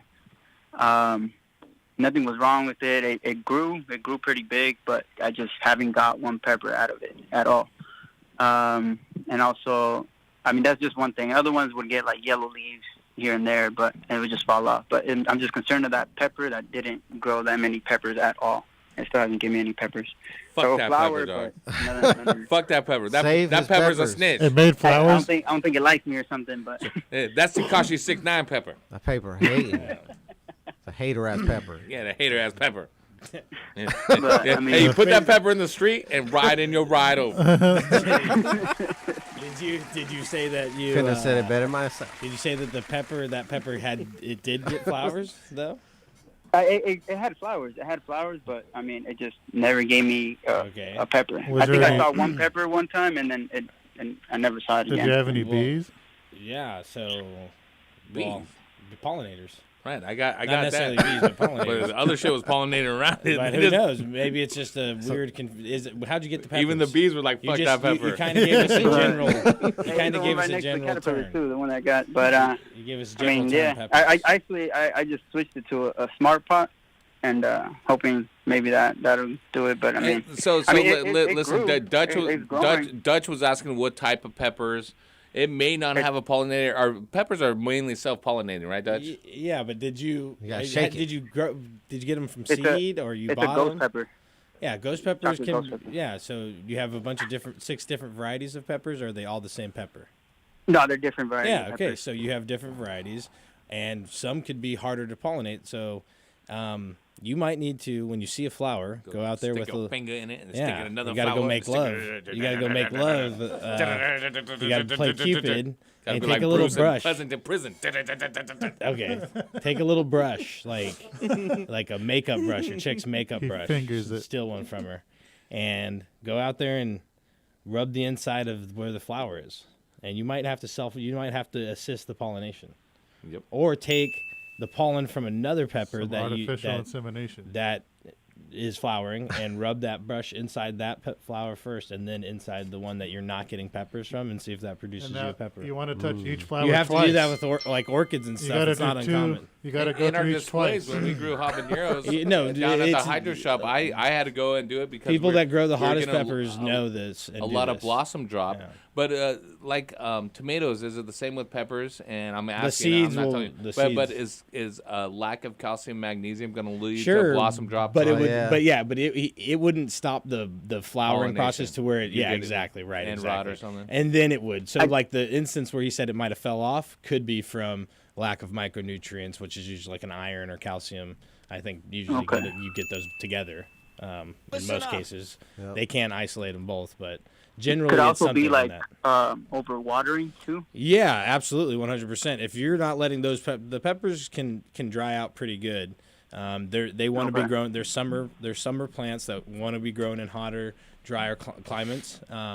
They will take a lot of water once they're established and going, but they can also go without quite a bit of water. If too. you just got if it's only one ghost pepper, does it need to have another ghost pepper plant? That's usually not. Yeah, that's not usually not. It could do it itself. Yeah, Like it can do corn? it. It can do it itself. It just might not be there might not be as much pollen production, whereas like your good like a jalapeno that's been really taken on by farmers That's and for the reproduced. area. Yeah, they've been reproduced a lot. Is very successful. Where the ghost peppers are grown less, they're usually not grown commercially. They're grown in smaller farmers and people that are seeking that particular type of thing. And the market is increasing, but it also is increasing like the home grower for that as well. But they've ran into problems like this, and we run into problems like that with rarer genetics that are not circulated as much. Gelato. And you might have got them through some weird way, an accident. Gets all PM. Yeah, and it has a ton of Big Jack problems. brings that PM on my It's house. harder to produce. I mean, do my well garden. with it because of those reasons. They're finicky. So it might be just something you need to assist. You got to try if there's flowers there. But there's only so many things that will stop it from producing. As soon as the flower opens up, go touch it with your pinky finger. If you get a little powder on there, that's the pollen. Go put it on another flower, and just go around and touch don't every use your flower. pinky. Just use the brush. Finger 'em. I use it my pinky, Doug. Yeah. I always test the powder with the pinky. The pollen applicator. My long fingernail. All right. Hey, man, I'm going to send you some stuff. What do you got Any for him? rigid part of your body. I'm going to send him some smart pots. You like smart pots? Let's send him the pattern pot. Let's send him a hell swag yeah. pack with some other stuff back there. I'm going to put together about $30-$40 worth of stuff for you, my friend. Stay on line so I can get your Sure. shipping info, okay, player? All right, for sure. All right. Was that Marcos? That's not like Marcos. No. I know. When he said full show, though, I was like, what? All right, who we got? Let's go to Arizona. AZ. Line 4. Raymond in Arizona. What's going on, Raymond? What's up, bro? How's it going? Long time. Oh, man, I appreciate you calling in and staying on hold for a while. What'd you think of Bruce? Oh, man, it was pretty good. I was listening to some of it. I was like, dude, just those, he was talking about those farms. I was like, man, that's a lot. Yep. A lot of maintenance.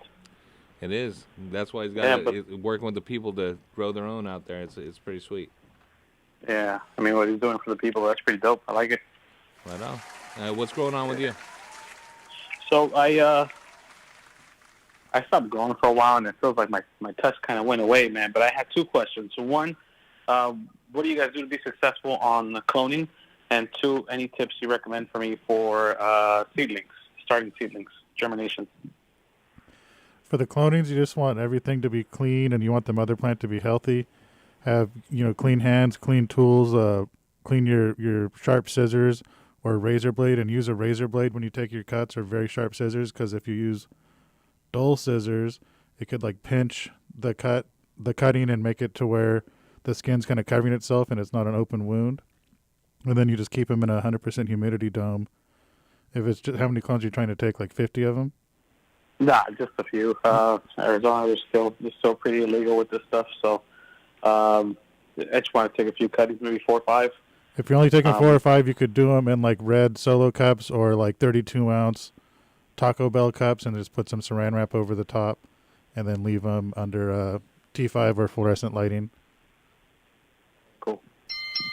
Yeah, the main thing is this, and I say this to everyone that is just starting to clone or getting back into it, is take twice as many as you think you'll need, right? So give yourself some buffer. Not every clone is going to root. If they do, I mean, people are out there, all my clones have rooted. 110%. 110%, brah. Yeah, I'm out here big time. Never lost a clone. Never lost a clone. Shout out to Break my heart. Calibad. It break my heart. Shout out to Big Mac. Never lost a clone. Then you could give those extras away if they make it. If you take 10 and you end up with 12. Then you can pick the healthiest ones. Any that he lost, it was Heavy T's fault, not my fault. Yeah. Some are going to have more roots than the others. You could pick the best ones. Yeah, you take the most rooted. Yep. So, but nonetheless, when you take the cut, you take it at a 45-degree angle, cut a lot of the foliage off because there's no root to keep that alive. You round off the larger leaves. You don't want to take a little stumpy one. Especially if you're taking tops, the tops will have a little stumpy node. You go down 2 or 3 nodes to take it. You want it to be 3 or 4 inches, where it's a nice size clone. It gets roots, and it's going to start going. It's already growing. It's not just a little stubby that gets left behind. Try to do it as uniformly as possible. That way you don't have little ones or tall ones that are above or below the canopy, because the canopy is still important. You want equal distribution of that low light. Don't put them under heavy light like Big Jack said. Put them under a fluorescent light. Real low light, 18 hours a day. In Arizona, you do not need to use a heat mat. You may need to use one during the winter, but not right now. And be aware, I'm going to give you a little tip here that I don't tell a lot of people, but I'm going to give it to you tonight. Listen up. Every day, lift the dome off and wipe it clean of the extra humidity in it. Wipe it clean with a clean towel, paper towel or anything. Wipe it clean and then put it back in with the humidity opening the little slits, right? What are they called? Valves? Vents. Vents. There you go. Little vents closed. Little slits. But there's guys that can't go do that every day because they're large cloners, and what they do is they'll leave a little air gap between the dome to do the same thing. But you can go wipe it clean, and then after 3 or 4 days, if the plants aren't getting limp, open up those vents halfway. And another 3 days, if they're not limp or showing any type of dehydration, open them up all the way. You may need to rehydrate the grow medium in that time, depending how dry it is where you're at. But just be aware of it. Go touch it, feel it. You don't have to poke down into it. Pick up the tray, feel the weight of the tray. But one of the biggest things that you can do so you don't get rot where it goes right into the grow medium and you don't get mildew is wipe the dome completely clean every single day of the humidity. Okay. All right, there you go. Thank you. You'll be there. Hey, Raymond, after you're done cloning, you're going to be able to use some Purpinator from Rhizoflora. I'm going to send you some Purpinator. I'm also going to send you some of the Mission Fertilizer Roots. The Roots is going to help once that taproot takes off. It's going to help you pop. And I also have some Green Pad Junior samples to send out to you. I'm going to send you some Green Pad Junior samples to help with your rooting. All that great stuff going out to you, Raymond. Stay on the line so we can get your information on shipping. Cool. Thank you. Right on, Dougie. All right. Let's take a quick break, pay these bills. We're coming back with more grow questions. I know all of you have been on hold. You're all going to get on the air. We're going to talk some grow. Hopefully we can help you out right here on Heavy T's Grow Show, DFZRadio.com. Saints Mom. Oh, no. Dr. Dust Mom. Yeah, Dr. Dust Mom. Why? My jokes mom. aren't funny, Dutch. My jokes are funny, Dutch. Dutch walked out on it. Dutch said my jokes aren't funny. He walked out on it.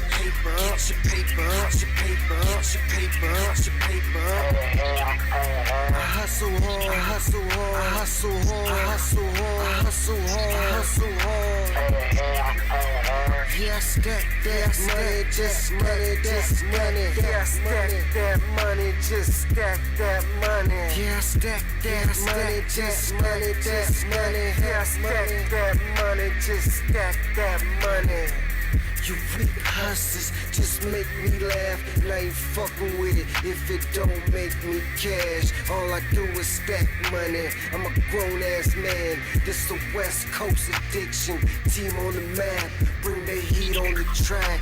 Bring the fire in the booth. I'm tired of these motherfuckers lying to you. It's for the real-ass hustlers who clocking that dough like Urban G-Bo who just got home. Get your paper up. Get your paper up, get your paper up, get your paper up, get your paper up, get your paper up. I hustle hard, I hustle hard, I hustle hard, I hustle hard, I hustle hard, I hustle hard. Yeah, stack that money, just money, that's money. Yeah, stack that money, just stack that money. Yeah, stack that money, just money, that's money. Yeah, stack that money, just stack that money. I hustle harder, I got to get it. Ain't no waiting around for somebody to give it. I stand on my own too, the grind I live it. The 9 to 5 can't provide the digits. My vision's exquisite, like the stones that I wear. Got gold around my neck, got diamonds on my ear. All the whips that I own, sitting on chrome. Candy painted bike that's sitting on gold. Get your paper up, get your paper up, get your paper up, get your paper up, get your paper up, get your paper up, get your paper up, get your paper up. I hustle hard, I hustle hard, I hustle hard, I hustle hard, I hustle hard, I hustle hard. Yeah, stack that money, just money, just money. Yeah, stack that money, just stack that money. Yeah, stack that money, just money, just money. Yeah, stack that money. Throwing weed up in the bag, let me get a couple mags, and we do it just like that. We some money loving freaks, so my niggas gotta eat, so we out there moving packs. Get your paper up, get your paper up. I'm stacking so much dough, I got a paper cut. I'm packing so much hay, I filled the staple up. And I don't give a fuck, you lay down for my paper chump. Yeah. The cold life that we leading, hustle hard just to stay breathing. Get your paper up, get your paper up, get your paper up. I hustle hard, I hustle hard, I hustle hard. Yeah, stack that money, just stack that money. Yeah, stack that money, just stack that money. Yeah, stack that money, just stack that money. Yeah, stack that money, just stack that money.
Jaw dropping, looking strange and deranged. I'd advise them lames to remain in their lane. I'm all about my change, even though I'm paid, I never change. I diddy bob on a bad bitch, beast in it, I go savage. Hate to stay on that mad shit, cause ain't there bitch in here average. Riding out on that boulevard, turn your neck and I'll pull your broad. Act tough and I'll pull your card, and that's just how the game go. Ain't got no time for no lame hoes and no silly niggas. Hub City nigga, and I'm riding around with these bad hoes, and I'm starting to feel like Diddy nigga. Stunning shades on, I'm in my zone, my bitch a Diddy nigga. More hoes on my phone, hoes in my home, that's on my city nigga. Riding through the city, bad bitch with me. Stunning shades on, feeling like I'm Diddy. Riding through the city, bad bitch with me. Stunning shades on, feeling like I'm Diddy. I be riding through my city.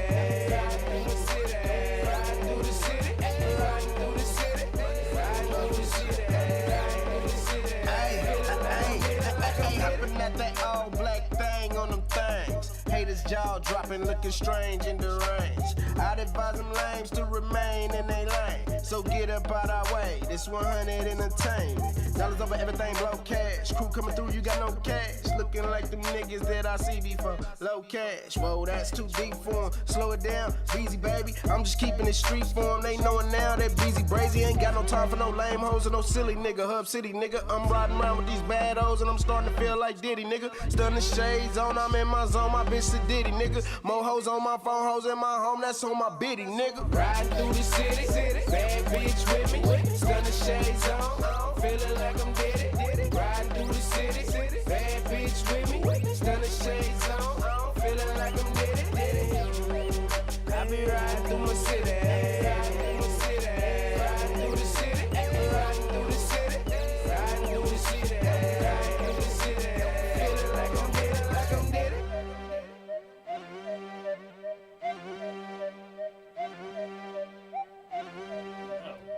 Yes, welcome back to Heritage Grow Show. Listen, Grammy, I'm gonna cook the salmon. I'm gonna do my laundry, but I'm not gonna do that one thing ever again. No matter how bad you ask me, Grammy. I'm going to play Fortnite over here on my computer. Your internet's really slow. Yeah, upgrade the internet, Grammy. I can't live here. Oh, my God. Grammy and Sammy. Sammy and Grammy every night. No, Grammy, I won't do that. I can't even say what it was. You said not have a problem. I know, not on the air. Gosh. For the children. This show's for the children. I won't rub your feet, Grammy. I won't shave down your corns, Grammy. Oh, Grammy, those varicose veins. Oh. Let's go to line one. We got Canada in the house, Canada. We got Corey from Canada. Corey. What up, Corey? Hey, how's it going? Good, man. How are you? You guys there? Yeah, we're here, man. Are you there? Oh, wait. Yeah, you're cutting out. Sorry, man. No doubt. Hey, so I'm a first-time grower. Just doing it in soil and all organic. I'm making my own soil and compost and some charcoal and earthworm castings and all that. And I'm doing autoflowers. So I kind of got a question. What I'm doing is I'm bringing them outside every morning into the sun, and then bringing them home or bringing them inside every sunset on the sunset, and then I'm using a 600-watt LED. So I'm just kind of what's the good height to have the light at, and how much water, and what's like a good amount in the cycle? Like, is it good to do like once a day or intervals or every few days? Okay. That's a lot to unpack here. Let's just to your questions. The whole description of everything, it's not necessarily ideal, but I get what you're trying to do. It depends how much wattage your light is actually pulling. You said it was an LED. Autoflower. I know, but he can't put his light too close to it. It's going to burn it. The same. Does he need the light even at all? He could use it. I mean, if it's outside all day, it's That's an enough- autoflower. that's There's enough no light, yeah. reason to add. Just leave it outside? Yeah, that's what I'm asking. Is it something that you're wanting to do, or are you bringing it inside for other reasons? Well, I was just leaving because I've just read that lots of people have done 24-hour light, so I was just bringing it, from outside, getting all that energy, and then bringing it inside. Am I doing anything, or I don't know if extra light helps autoflower. Right. So the plants have evolved even as ruralis. Is that how you say it, Jack? Ruderalis. That they've evolved with the dark period. The darkness. So even everywhere there's a nighttime on the outside. So anytime I would suggest to try to be as close to nature as possible. Most plants like cannabis, even autoflowers, flowered during the warmer months and stuff when they can be more vigorously grown, just like a lot of other blooming flowers that, during the cold months or snow, they're dormant. The seeds aren't germinating, they're not growing. So I would try to be close to a longer day. I wouldn't probably want to go over more than 14 or 15 hours. We know there's a light saturation point, especially with photoperiod plants. That's just about 16 hours. So even when we're at 18 or 24, it's not doing much. It's not necessarily detrimental to the plant. It's just not doing anything, and you're wasting energy. If you've got the light and the space, just grow female plants in the indoor spot with your 600 watt, and then keep the autoflowers outside if you have the space for them out there. And then you could have, two little grows two going. Little gardens. Look at Big Jack. Big brain on Big Jack. Look at this guy. Well, we just built a greenhouse too, so 12-foot greenhouse. Oh, damn, killing the game. So, no, there too, yeah. Corey, put them in there. Do outdoor, do indoor. But, dude, you're going to be so much better off doing photoperiod plants. Do your outdoor and your greenhouse if you don't have a light deprivation. Do those with your autoflowers so you don't have to do the extra labor and stuff. And there are some good autoflowers seeds out there that are much better than they were years ago. But indoors, do some photoperiods and really learn how to control the plant and learn how to manipulate the plant to do what you want. I'm going to go out on a limb and say those plants are probably going to be a lot freaking better than the autoflower plants, especially as far as quality and potency. Not if it's the old school auto White Russian. Okay, that was the best. if you got the auto White Russian, then you get that one. How often do you water? It's very simple how often you water, Corey. The other part of your question is stick your finger down into that soil. If it's cool and moist, do not water. Wait till the next day. If it's warm and dry, it's time to water. I can't empirically just say, hey, you water every single day. Everything being right in Southern California in a 3 to 5 gallon pot indoors, I water every day. Fish fillet. And I got 100-gallon pots up in the high desert. We water twice a day because that's the environment. I can't tell you in feeling the heat. Yeah, okay. In Canada. I have no idea. That's why I was like, do you need to bring it inside? I don't know. Does it feel that? In my eyes, in my mind, Canada, regardless if it's summertime or not, it's freezing at night. Yeah, so autos in Canada every other day. I don't know. Fish I've fillet. never been. There's bad mosquitoes. Bad mosquitoes during the summer. I got bit yesterday. You know what? It is cold right now. It's only like +9 out right now. He's talking in Celsius. What the fuck? What the fuck? What's that, like 50 degrees? Yeah, probably. I don't know. We gotta research this. Yeah. Someone Google bring it it. inside. Definitely bring it inside. I'm gonna look to see definitely bring it inside. How hot is 9 degrees? 9 degrees is 23. It sounds cold. 23 times 2 plus. Or wait, multiply it by 2 plus 23. I think That's the 15, conversion. 15 degrees Celsius is the standard temperature on Earth. That's the rough conversion. I'm going to see. Yeah, well, I can see my breath right now. 18 plus 23. Oh, I told you. It's around 50 degrees. 48.2 degrees. Ooh, okay. That's chilly. 48.2. Maybe he should bring him in at night. Yeah, 18 plus 20. 18 plus 23. Let's see what happens when it goes up to 10 degrees Damn. Celsius. 10 degrees 18 Celsius. plus 23, whatever that is. Oh, 10 degrees Celsius what is it is. 50. All right. The grand prize question might be, what is 9 degrees Celsius? Yeah. What does +9 mean in Canada? Right. In Corey's Autoflower Garden. Right. It means, bring those inside during the night. Why does everyone love if it's autoflowers? above 40 degrees, dude, you're fine. Actually, if it's above 40, you're fine. As long as it's not getting frost. Why does that's everyone- a little dumb. But don't let them be over wet. We've never experienced 40 degrees. Dude, I grew when it fucking snowed. How is it that up in the cold high in desert. Canada right now? The Arctic Circle. I know, it's stupid, man. I know. Is that not normal? Well, We just had a heat spell of +30, and then Wait, listen. Heat spell What? plus 30. How much is It's plus 30 is 60, gonna be it's 83 100. degrees. That's 100. That's like 83 100, degrees. I'm guessing. It's 83. Okay. Okay, let me see. What is that? How 30? That's it.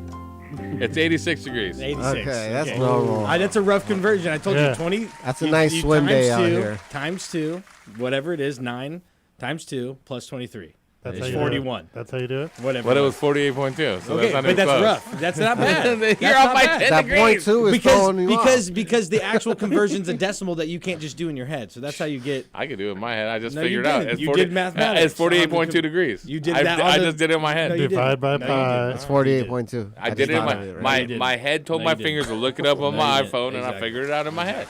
If X equals pi. Whatever. 6 degrees is not bad.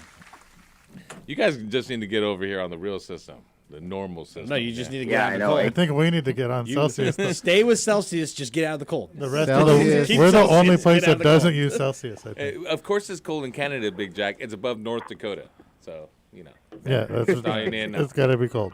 Yeah. All right, Arctic Circle. Corey. We don't ship to Canada, man. If we do at some point, I'll send you some Oh, stuff. okay. Hey, stay on the line though. We'll figure out what we can do. Maybe we can try to work something out. Importation Okay, and sounds good. exportation. I got to figure it out. I can pay for shipping. All right, that might work. Okay, yeah. Get the guys in. Okay. Hey, you send me a label, shit will come. Stay on the line, brother. Let's work it out, okay? Okay, sounds good. Thanks, After man. break, we'll get you. You might just have to grab it like from the border.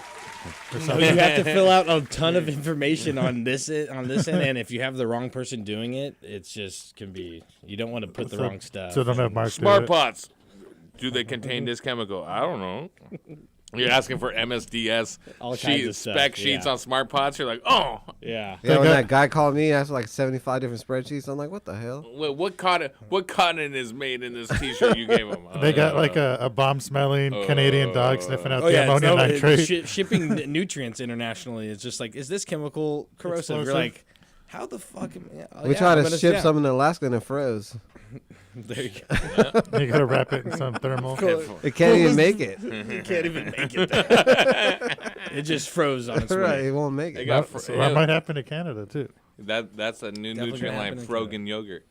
There you go. Boom, boom. If you order yogurt from Canada, all my Soft serve nutrients. All my jokes are hilarious. it's got ice chips in it. You can dispense only exactly. Let's how talk much about you need. talking about soft serve. Let's go talk to Peach Pit.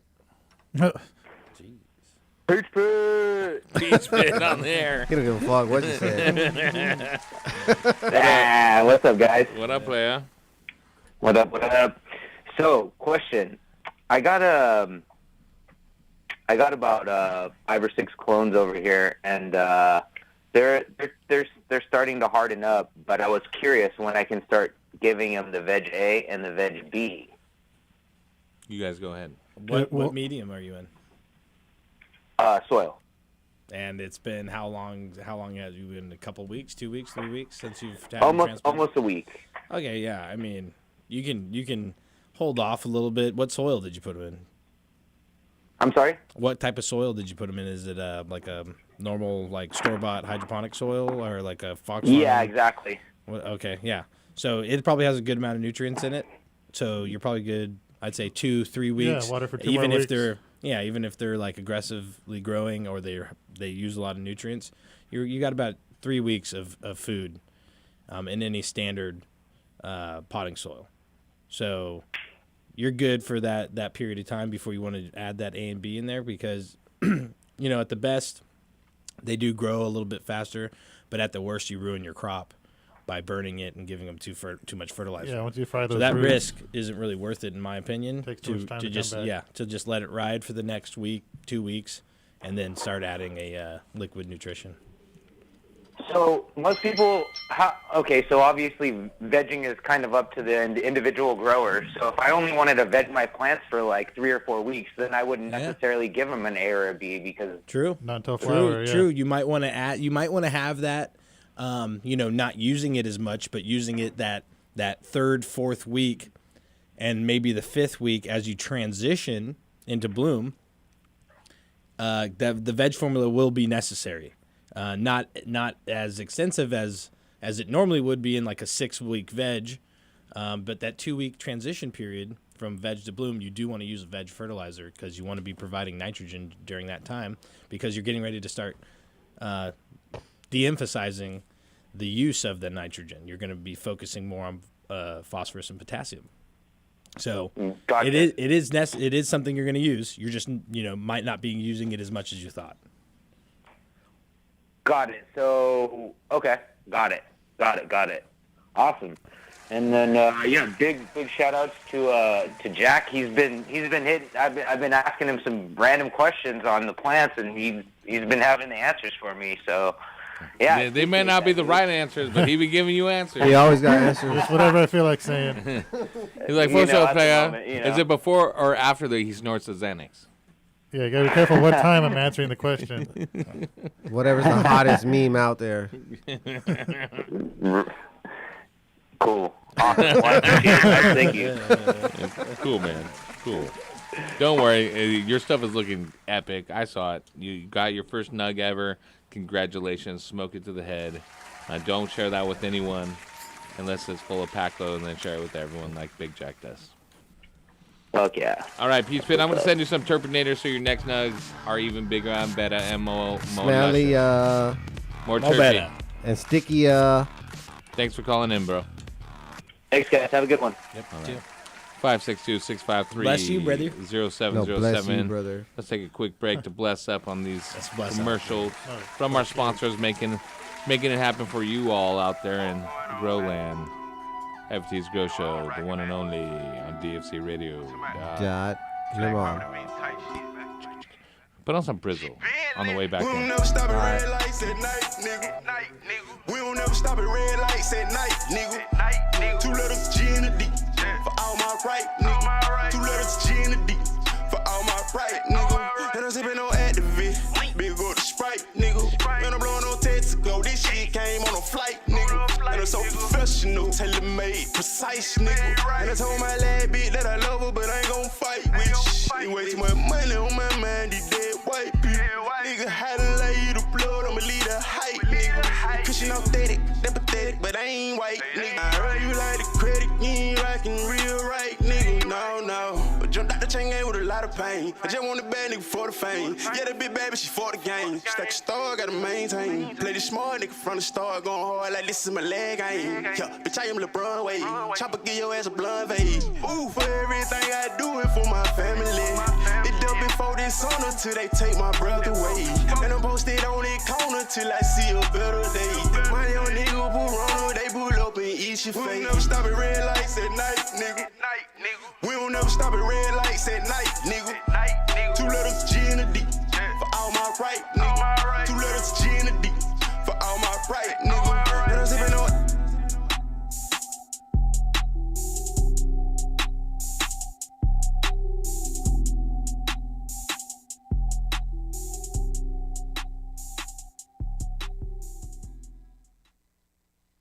Woo! Ow! Love that money. Heavy T Grow Show, baby. Hey, yo, this is Spanky Hayes, motherfucking Spanky Hayes, funny motherfucking Spanky Hayes. Shout out to DFZRadio.com. Dr. Duffman here. Wanted to talk to you about what I wish I had in my garden.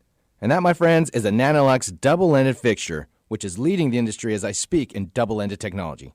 I will no longer need 10 150-watt lights to cover my 5x5 area.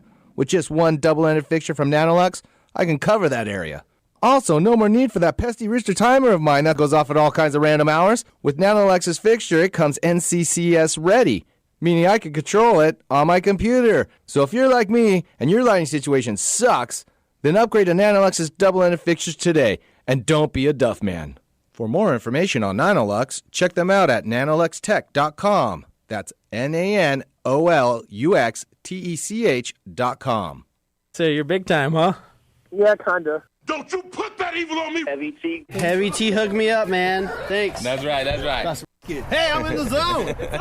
Dude, this shit is insane.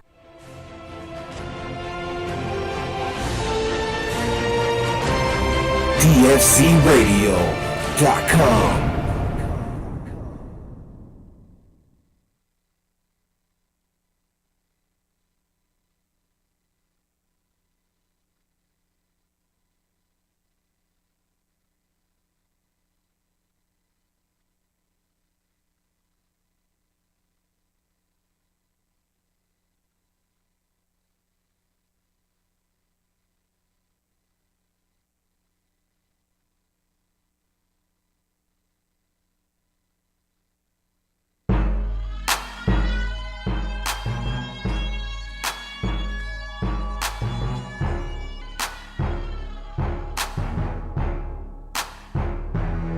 Side diesel in my blunt, purple drink in my cup. Someone tell the DJ, crank it on up. Side diesel in my blunt, purple drink in my cup. Someone tell the DJ, crank it on up. Yeah, crank it up, crank it on up, crank it up. Sour diesel up in my blunt, purple drink up in my cup, crank it up, crank it on up. That's that's D. Got me smoking the bass, no stress cheese. Now hold up, now roll up. Check the situation, about to go nuts. With a little bit of perk up in my cup. You could tell the bartender to fill it on up. That's alright, baby, work your stuff. And that's all night, baby, work your strut. You and your friends can ride when I go. Take a little spin in my Monte Carlo. Take a little dip, baby, show you how I roll. Take a little hit, baby, puff on the hydro. Eyes so lit, make me look like my eyes closed. Purple drink mix, make me look like my eyes glow. Hypno, Grey Goose with a little grape juice. That's how it is, so I'ma have to take side diesel in my blood. Purple drink in my cup. Someone tell the DJ, crank it on up. Side diesel in my blood. Purple drink in my cup. Someone tell the DJ, crank it on up. Yeah, crank it up, crank it on up, crank it up. Sour diesel up in my blood, purple drink up in my cup, crank it up, crank it on up. It's the ADX team with no dot in between, and we stay fresh and clean when we hop on the scene, and we style on them, profile on them. If they wanna act crazy, then we wild on them. It's the S to the T and that Cambo G, either Maserati blue or that Lambo green, and that Chevrolet mean when it drop on the street, either hating on you or they hating on me. And it's shaved up, raised up, drop it to the flow, got them blades to stay tough. And the candy on the bike, same color as sour. Catch me on the site 100 miles per hour. This is my life, so this ain't ours. So I stay tight, so this is power. With the ADX team, you can call us some brave hearts. Sour diesel trees, you can call it the trademark. Side diesel in my blunt, purple drink in my cup. Someone tell the DJ, crank it on up. Side diesel in my blunt, purple drink in my cup. Someone tell the DJ, crank it on up. Yeah, crank it up, crank it on up, crank it up. Sour diesel up in my blunt, purple drink up in my cup. Crank it up, crank it on up. West Coast, crank it on up. East Coast, crank it on up. Midwest, crank it on up. Down south, crank it on up. Yeah, crank it up, crank it on up, crank it up. Sour diesel up in my blunt, purple drink up in my cup. Crank it up, crank it on up. ST, DJ Dale, Big Bell, Killer P, Gino with the OE, it's the ADX team. 562 Mob.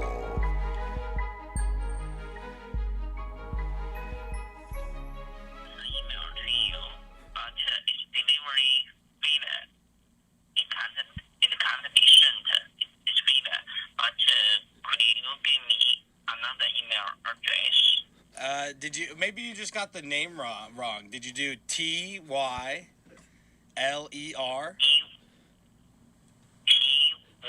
Yeah.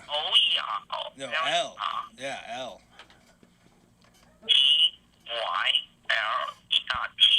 for test, Y for yes, L for link, E for I, R for rest, rest. Yeah, yeah, but the E, the E is for elephant.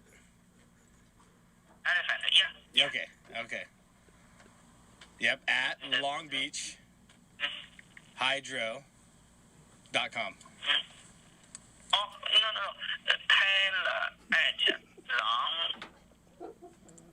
Long Beach Hydro.com. Yep. Oh, Long Beach LONGBACHHYDRO.com. Is that right? It's LONGBEACH. LONGEEACH.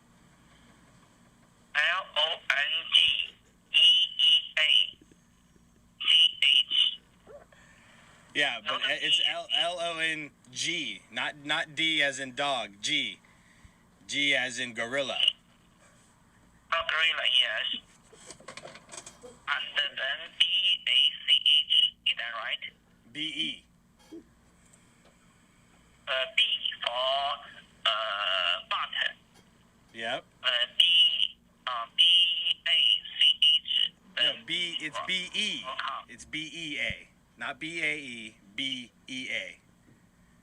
BEA. Yep. CH Hydro.com. Is that right? Correct. Okay. It's a new mail. Make a mistake before. Okay, I'll send the email again to you. Thank you. Okay, thank you.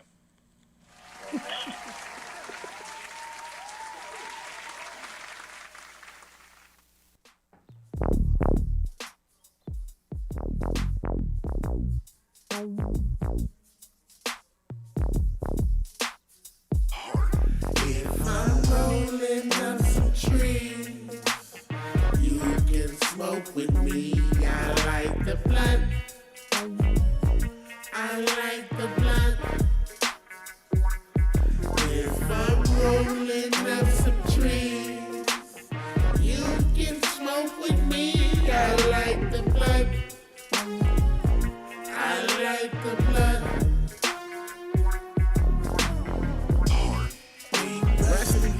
Bob Marley. My blunt got a cold cut, Steve Harvey. I catch the buds with my glove, Steve Garvey. Quick to roll in the club, cause we party. They asking where the bomb at, cause everybody in the club smell that. It's Breeze, get loaded TV, smoke about a pound every day of the week.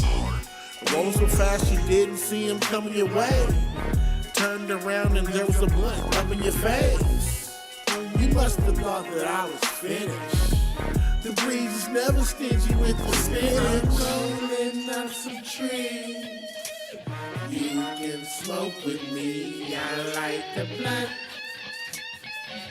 I like the blunt. If I'm rolling up some trees, you can smoke with me. I like the blunt. I like the blunt. I love the stickiest weed, cause I'm a Cali baby. Started from that chocolate tie from them early 80s. Now it's OG, a perfect mix with my OE. The shot of lean had a G moving slowly. Apparently, you ain't never smoked like me. Load these switches up like they was some magazines. I got some bad bitches rolling up blunts for me. Hop in the rotation, true story you can see. Even your bitch eyeballing wanna hit the tree. Smoking on weed, living life with my homie Breeze. I got that green thumb, I grow my own fucking weed. And if I got some problems, I'm hitting heavy tea. Rolling up some trees. You can smoke with me. I like the blunt. I like the blunt. If I'm rolling up some trees, you can smoke with me. I like the blunt. I like the blunt.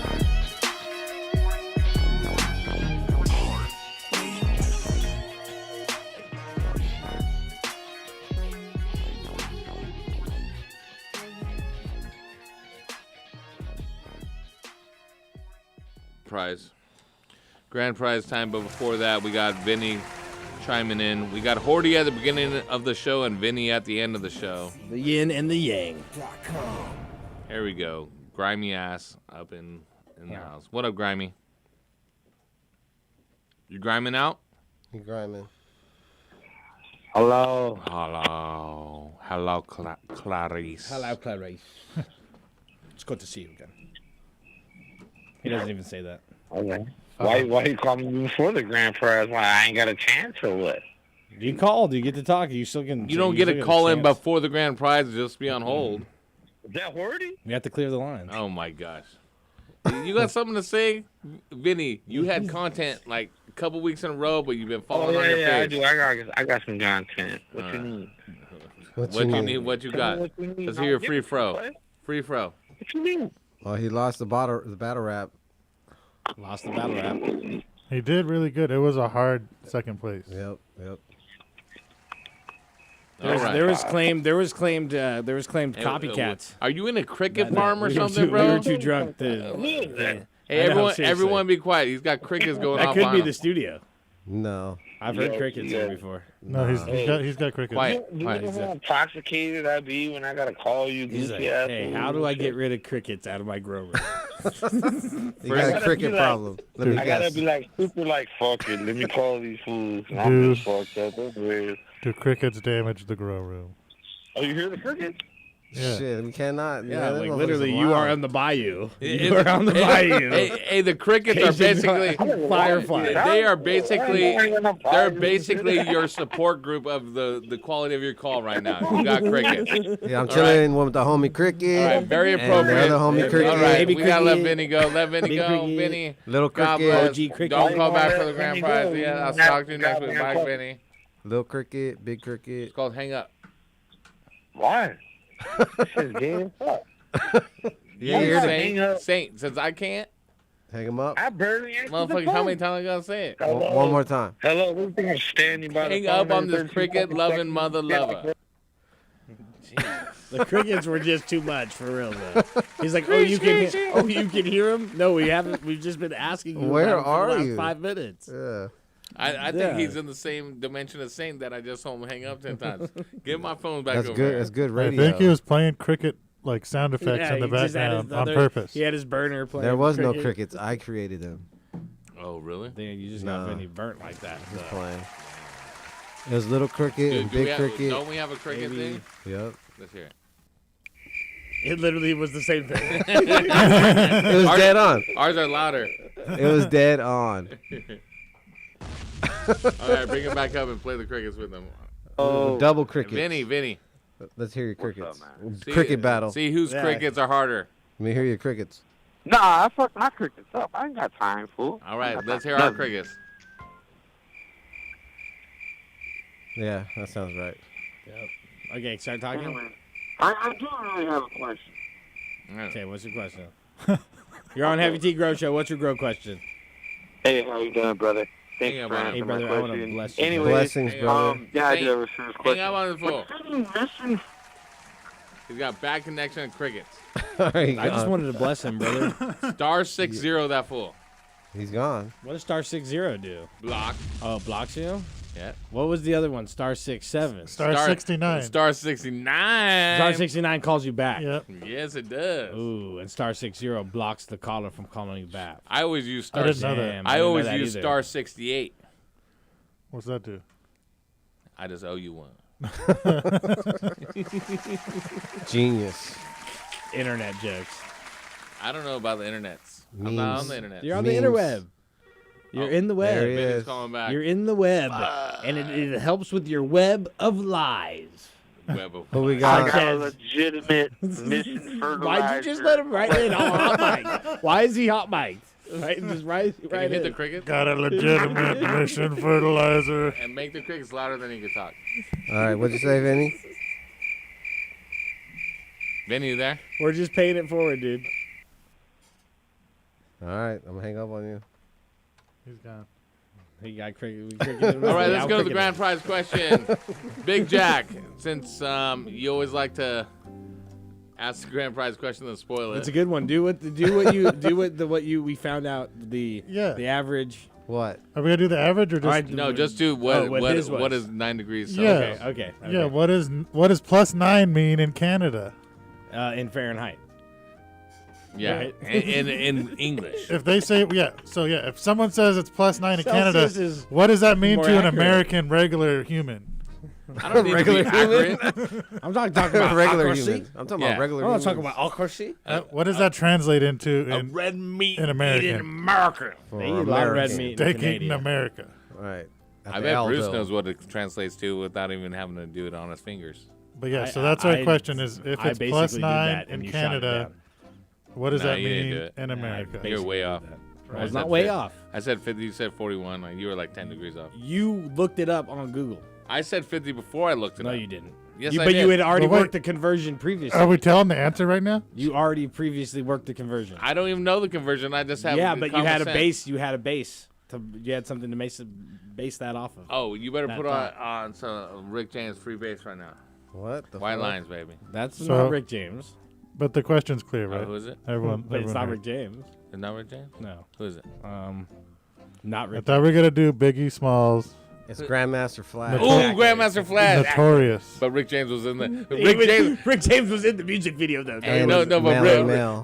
Rick James. No, he wasn't. No, but what he was he was. But you can imagine if he was. he was on the side of the stage. Yeah, Close up. oh yeah, for sure. He was knocking something down on the side, just for sure. Higher, right. maybe.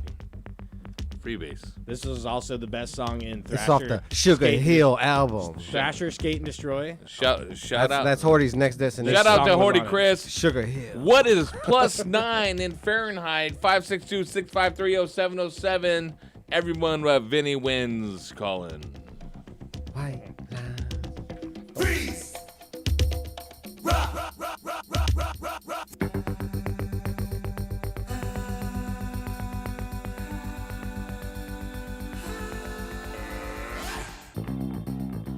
Bass.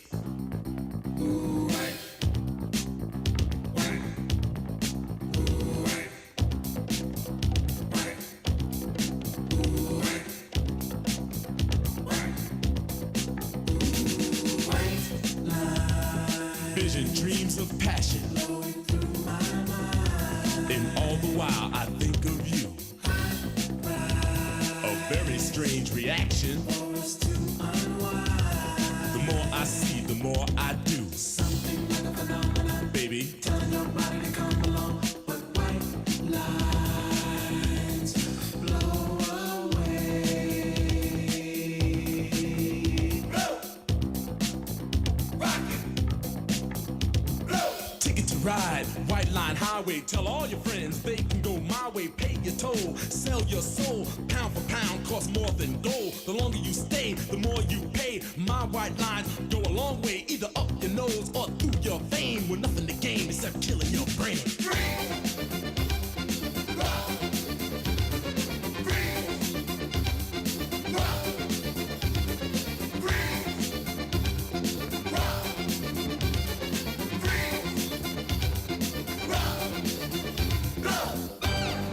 Higher, baby. Get higher, baby. Get higher, baby. And don't ever come down. Freebase.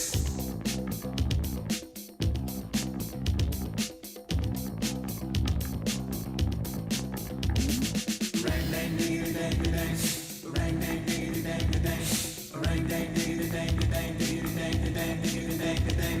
Pipeline. Pure as the driven snow. Connected to my mind. And now I'm having fun, baby.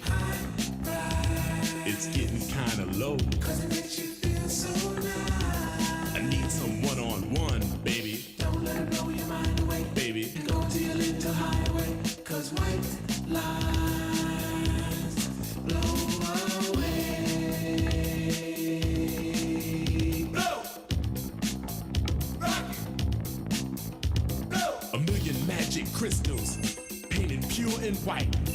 A multi-million dollars, almost overnight. Twice as sweet as sugar, twice as bitter as salt.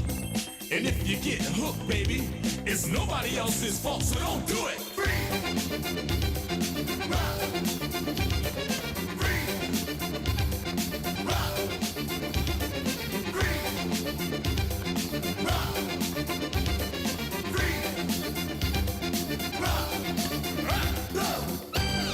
Higher, baby. Get higher, baby. Get higher, baby. And don't ever come down. Freebase.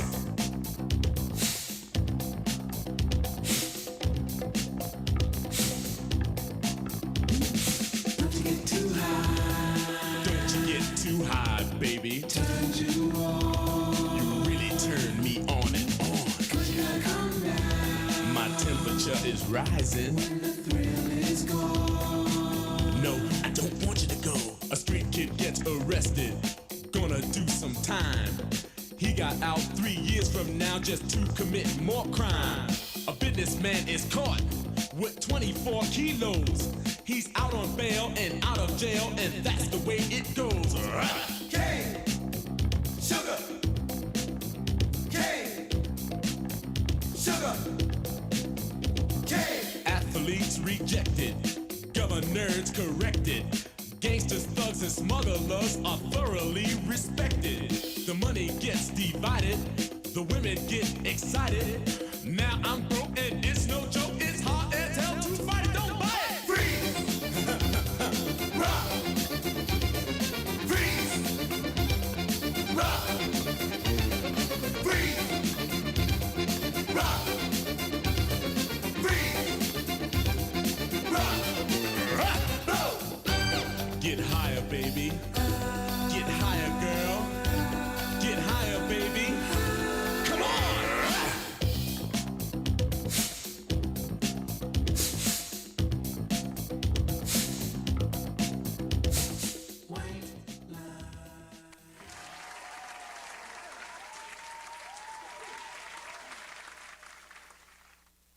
Heavy T hooked me up, man. Thanks. That's right. That's right. Hey, Dr. Duff, are you signing up for another one of those internet dating sites after your divorce? Nah, I'm just ordering these freaking douchebags from China here. Just gonna be saving a lot of money on it. About $1 a bag. Did you say douchebags?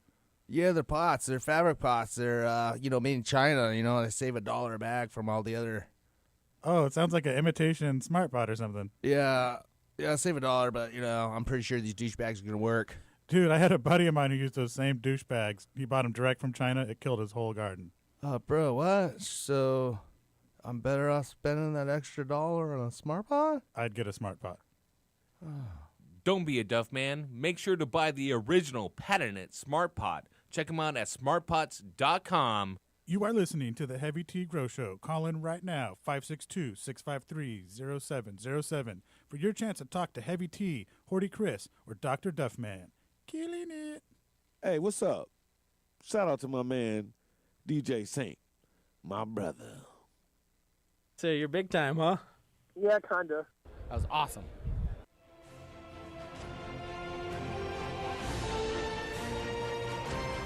DFCRadio.com. You're big time, huh?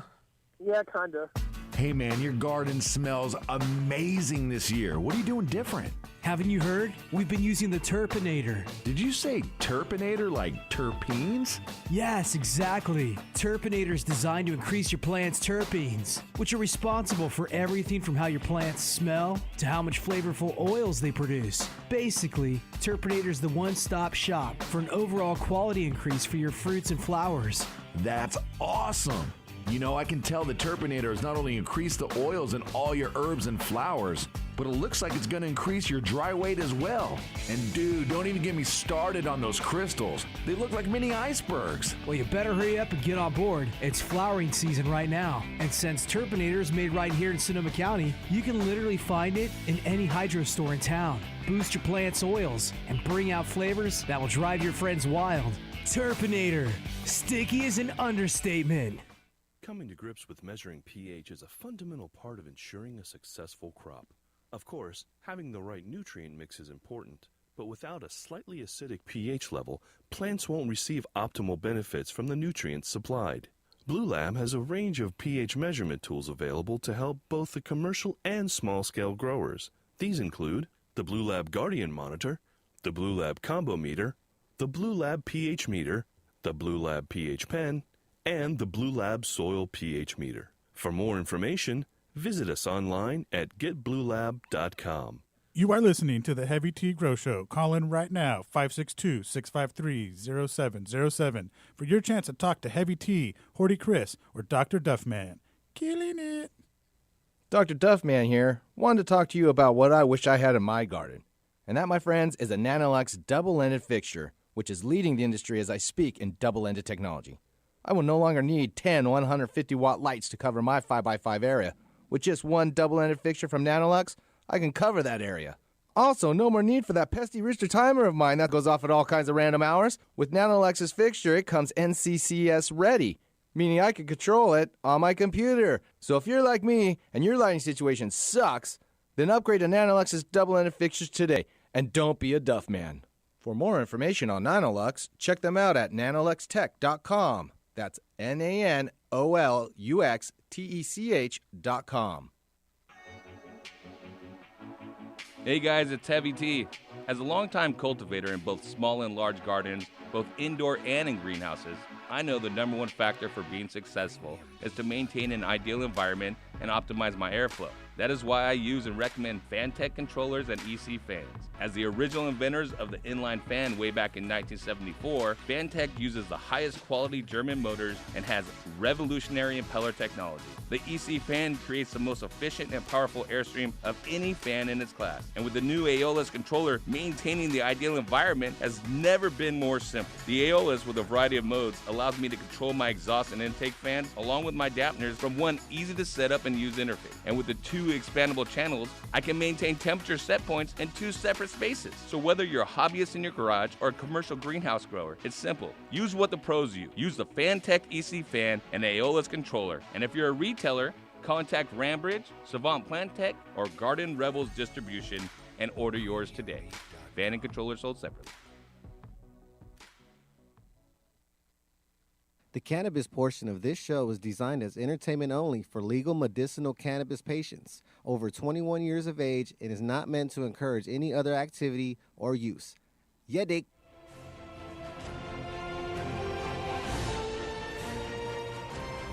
DFCRadio.com.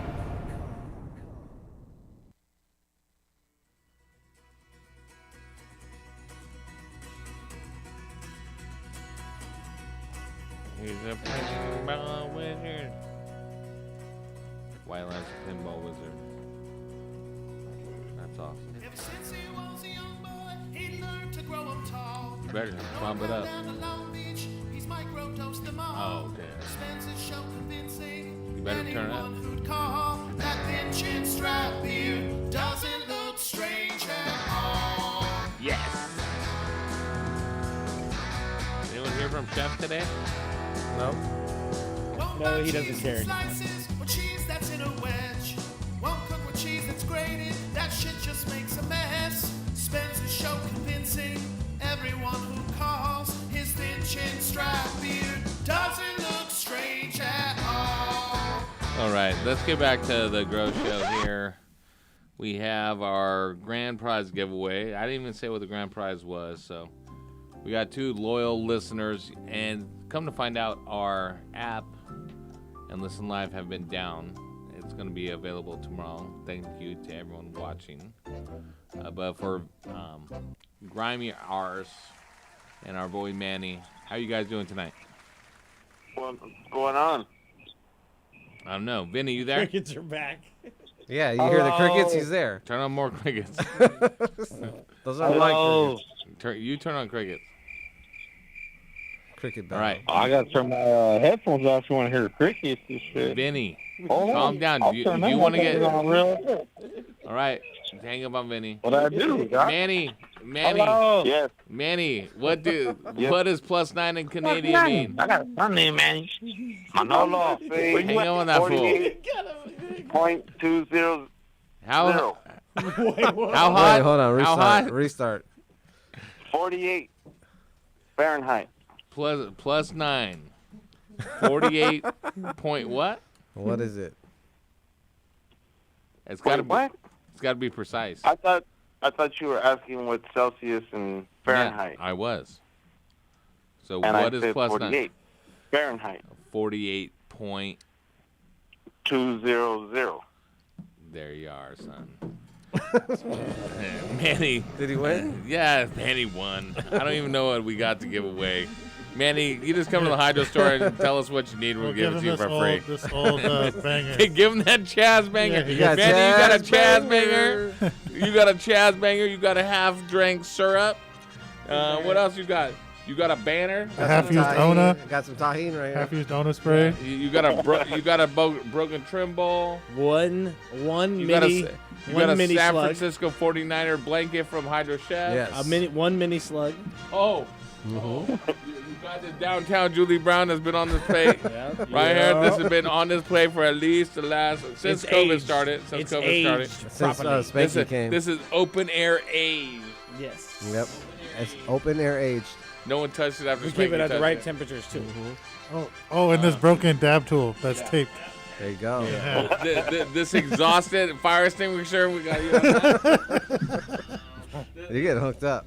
Dude, there's so many things here This now. legitimate OG part of the DFZ Radio Studio foam board. That's Foam gonna be board, worth a lot of foam board money right here. The syrup's the best part. That's There's like when they tear down stadiums. There's actually and they only sell like the one seats. sip Right, taken out of yeah, the syrup. That's a good price. Oh, I got Tear business down. cards with my old cell phone on it. You get some of those? Right, misspelled words. Yeah, misspelled words. And Whoever the misspelled times, the times are also incorrect on the opening and closing.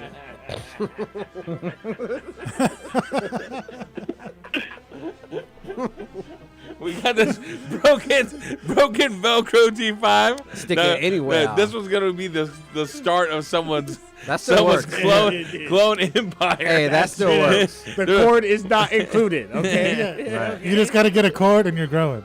This was gonna be the start of someone's clone Oh wait, no, empire. there's a cord. There's a cord. That thing works. That works. Just, Manny, take care of this because these are people's failed dreams that you're going to be stewarding. Make sure you sage it before you bring it into your grow. Right. this hardwired keyboard. Right, we don't know what it's plugged into. It's plugged into something. It's plugged into something, though. Right. It's plugged into something. Hey, whatever it's plugged into, we'll throw in for free. Oh, an advanced nutrients COVID mask. Yeah, Oh, there you COVID go. mask. Advanced Nutrients COVID mask. Yeah. This house fire starter. Yeah, Oh, 6 outlet. Yeah, where you only have 15 amps, but you want to plug I like to plug that one into 6,000 watts into an it. That's like a $10 value. Yeah.